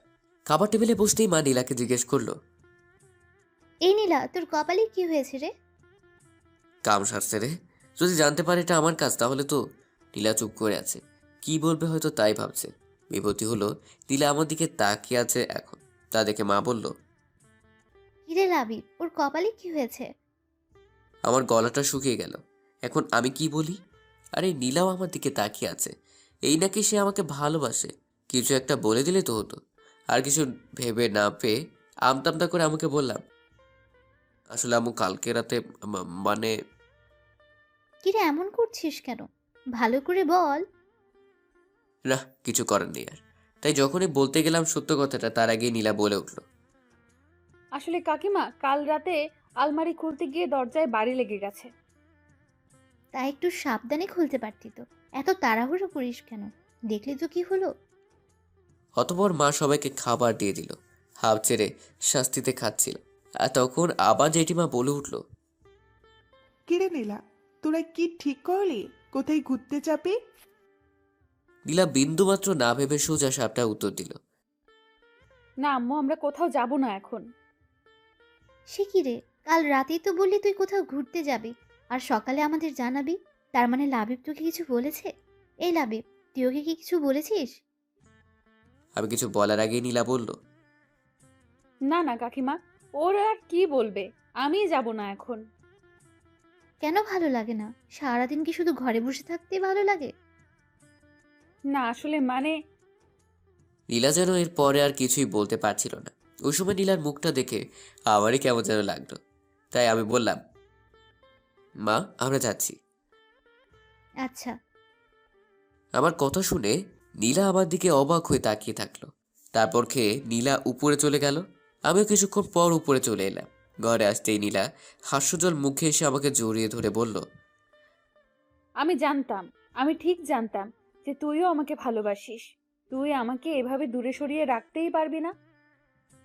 তারপর ছেড়ে দিয়ে গালে একটা কিস করে আবার জড়িয়ে ধরে বলল, I love you, I love you so much. আমি তখন নীলাকে ঠেলে দূরে সরিয়ে দিয়ে বললাম, আপনি ভুল ভাবছেন, আমি আপনাকে ভালোবাসি না, আর কখনো বাসবও না। নীলার মুখটা নিমিষেই কালো হয়ে গেল আর বলল, ভালো না বাসলে তুই আমার সাথে ঘুরতে যেতে রাজি হলি কেন? তারপর নীলা একটা হাসি দিয়ে বলল, তুই আমার সাথে মজা করছিস না? আমাকে ভয় পাওয়ানোর চেষ্টা করছিস, তাই না? দেখ, এরকম মজা একদম ভালো লাগে না। আমার কষ্ট হয় না বুঝি? কথাটা বলে আবারও হাসি মুখে আমাকে জড়িয়ে ধরে বলল, বাট আই লাভ ইউ। আর হ্যাঁ, ভবিষ্যতেও এরকম মজা আর আমার সাথে করবি না। এক মুহূর্তের জন্য তো আমার শ্বাসই বন্ধ হয়ে গিয়েছিল। নীলার এরকম আচরণে বেশ অবাক হলাম আমি। তারপর ওকে আবারও দূরে সরিয়ে দিয়ে বললাম, জি না, আমি কোনো মজা করছি না। আমি শুধু বাসার সকলের কথা ভেবে রাজি হয়েছি। তারা খুব আশা করেই পরিকল্পনা করেছে তাই। নীলার কোনো কথা বলল না। যা বলার ও চোখ বলে দিল। আমার দিকে অসহায়ভাবে তাকিয়ে থেকে ওর চোখ দিয়ে অঝোর ধারায় পানি পড়তে লাগলো। আমার ওকে দেখে খুবই মায়া হচ্ছিল, কিন্তু এত সহজে ওকে ক্ষমা করতে পারছি না। তাই রেডি হয়ে ঘর থেকে বের হওয়ার আগে ওকে বললাম, আর হ্যাঁ, আপনার পছন্দ অনুযায়ী একটা জায়গা সিলেক্ট করে রাখবে। এই বলে আমি ভার্সিটির দিকে রওনা দিলাম। নীলা শুধু নিজের দিকে তাকিয়ে দাঁড়িয়ে দাঁড়িয়ে কাঁদছিল। আমার বাসায় ফিরতে প্রায় রাত হয়ে গেল, কারণ আজ একটা ফ্রেন্ডের বার্থডে ছিল। নীলা অনেকবার কল দিয়েছিল, ধরিনি। একের পর এক ফোন করেই যাচ্ছিল, তাই একবার ফোনটা ধরেছিলাম। তখন ও বলল, কখন আসবো? আমি বলেছি লেট হবে, বলেই ফোন কেটে দেয়। আমি বাসাতে এসে সোজা উপরে এলাম। দেখি নীলা বসে আছে আর আমাকে দেখে কাছে এসে বলল, এত দেরি কেন হলো? আপনাকে তো আমি কারণ বলেছিলাম ফোনে, তাহলে এই প্রশ্ন করার মানে কি? ও সরি, তুই ফ্রেশ হয়ে নে, আমি তোর জন্য খাবার আনছি। কথাটা বলেই বেরিয়ে গেল। বলতেও পারলাম না যে খেয়ে এসেছি। কিছুক্ষণ পর নীলা খাবার নিয়ে রুমে আসতেই বললাম, আমি খেয়ে এসেছি। কি আমি তো নীলা মন খারাপ করে খাবারের প্লেটটা নিয়ে চলে যাচ্ছিল। তখন আমি বললাম, আচ্ছা আপনি খেয়েছেন? সেটা জেনে তুই কি করবি? যেটা বলছি সেটার উত্তর দিন। না, কেন? আসলে আমি ভেবেছিলাম তুই আসলে একসাথে খাবো, কিন্তু তুই তো ও আচ্ছা, আপনি তাহলে খেয়ে নেন। নীলা কিছু না বলে রুম থেকে বেরিয়ে গেল। কিছুক্ষণ বসে থাকার পর মনে হলো নীলা কি আদৌ খাবার খাবে। এই ভেবে আমিও ঘর থেকে বেরিয়ে খাবার টেবিলের কাছে আসলাম। তখন সেখানে বা আশেপাশে নীলাকে পেলাম না। তখন কি মনে করে ছাদে গেলাম? ধারণায় ঠিক, নীলা ছাদের এক কোণায় রেলিং ধরে দাঁড়িয়ে আছে। কাছে যেতে বুঝতে পারলাম কাঁদছে। তাই ওকে পেছন থেকে বললাম, কি হলো, আপনি এখন ছাদে কি করছেন? কিছু না বলে কেঁদেই যাচ্ছে। হ্যাঁ আপনি খাবারটা খাননি কেন? কি হলো, আমি কিছু বলছি শুনতে পান না? কথাটা বলেই নীলার হাত ধরে আমার দিকে ঘোরালাম। তাকে দেখি এইটুকু সময় কেঁদে চোখ মুখ লাল করে ফেলেছে। তখন নরম গলায় বললাম, এভাবে কাঁদছেন কেন? এমনি। এমনি এমনি কেউ কাঁদে না। কান্নার গতি হঠাৎ করেই বাড়িয়ে দিল। আরে আরে বলবেন তো কি হয়েছে? তোর জন্য। আবার আপনার কি করলাম? তুই আমার সাথে এমন করিস কেন? আমি জানি আমি তোর সাথে অন্যায় করে ফেলেছি, তার জন্য আমি তোর কাছে ক্ষমা চাইলাম। তারপরেও তুই এমন করছিস কেন? আমি এটাও ভালো করে জানি যে তুই আমাকে খুব ভালোবাসিস, কিন্তু জানি না কেন তারপরেও আমার সাথে এমন করিস। আমারও তো কষ্ট হয় নাকি? তুই জানিস না আমার কষ্টে বুকটা ফেটে যায়? কিভাবে বোঝাবো তোকে? হয়তো তুই আমাকে একবারেই ছেড়ে দে, নয়তোবা কাছে টেনে নে। এভাবে আর কষ্ট দিস না প্লিজ। হঠাৎ করে চোখ মুছতে মুছতে সিরিয়াস ভাবে বলল, আজকে তোকে স্পষ্টভাবে বলতেই হবে, তুই আমাকে ভালোবাসিস কিনা বল। কি হলো, কথা বলছিস না কেন বল? শান্ত গলায় বললাম, না বাসি না। নীলা কথাটা শুনে আবার কান্নায় ভেঙে পড়ল আর বলল, হ্যাঁ, তুই আবারও মিথ্যা কথা বলছিস। নীলার এরকম কান্না দেখে আমার হাসি পেয়ে গেল। না, অনেক হয়েছে, আর না, আরো কাঁদলে সমস্যা হয়ে যাবে। তাই আমি নীলাকে কাছে টেনে বুকে নিয়ে বললাম, আলে বাবা লে, আর কাঁদে না, আর কাঁদে না বাবু। ঠিক আছে ঠিক আছে, আমি আর তোমার সাথে এরকম করবো না, সরি।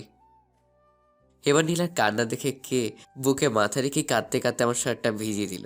অনেক কষ্টে শান্ত করার পর নীলার নাক টানতে টানতে বলল, তাহলে বলো আমাকে ভালোবাসো। হুম, বাসি তো, খুব ভালোবাসি। তাহলে আমার সাথে এমন করছিলি কেন? সেজন্য সরি আমার বাবুই পাখিটা। কথাটা বলে কপালে একটা চুমু দিলাম। তখন নীলা বলল, আর আমার সাথে এমন করবে না তো? না, একেবারেই না। তাহলে আমাকে শক্ত করে জড়িয়ে ধরো। তখন আমি নীলাকে নিজের বাহু ডোরে আবদ্ধ করে নিলাম। নীলাও আমাকে তার সমস্ত শক্তি নিয়ে জড়িয়ে আছে। মনে হয় আমি ছাড়া পেলে কোথাও পালিয়ে যাব।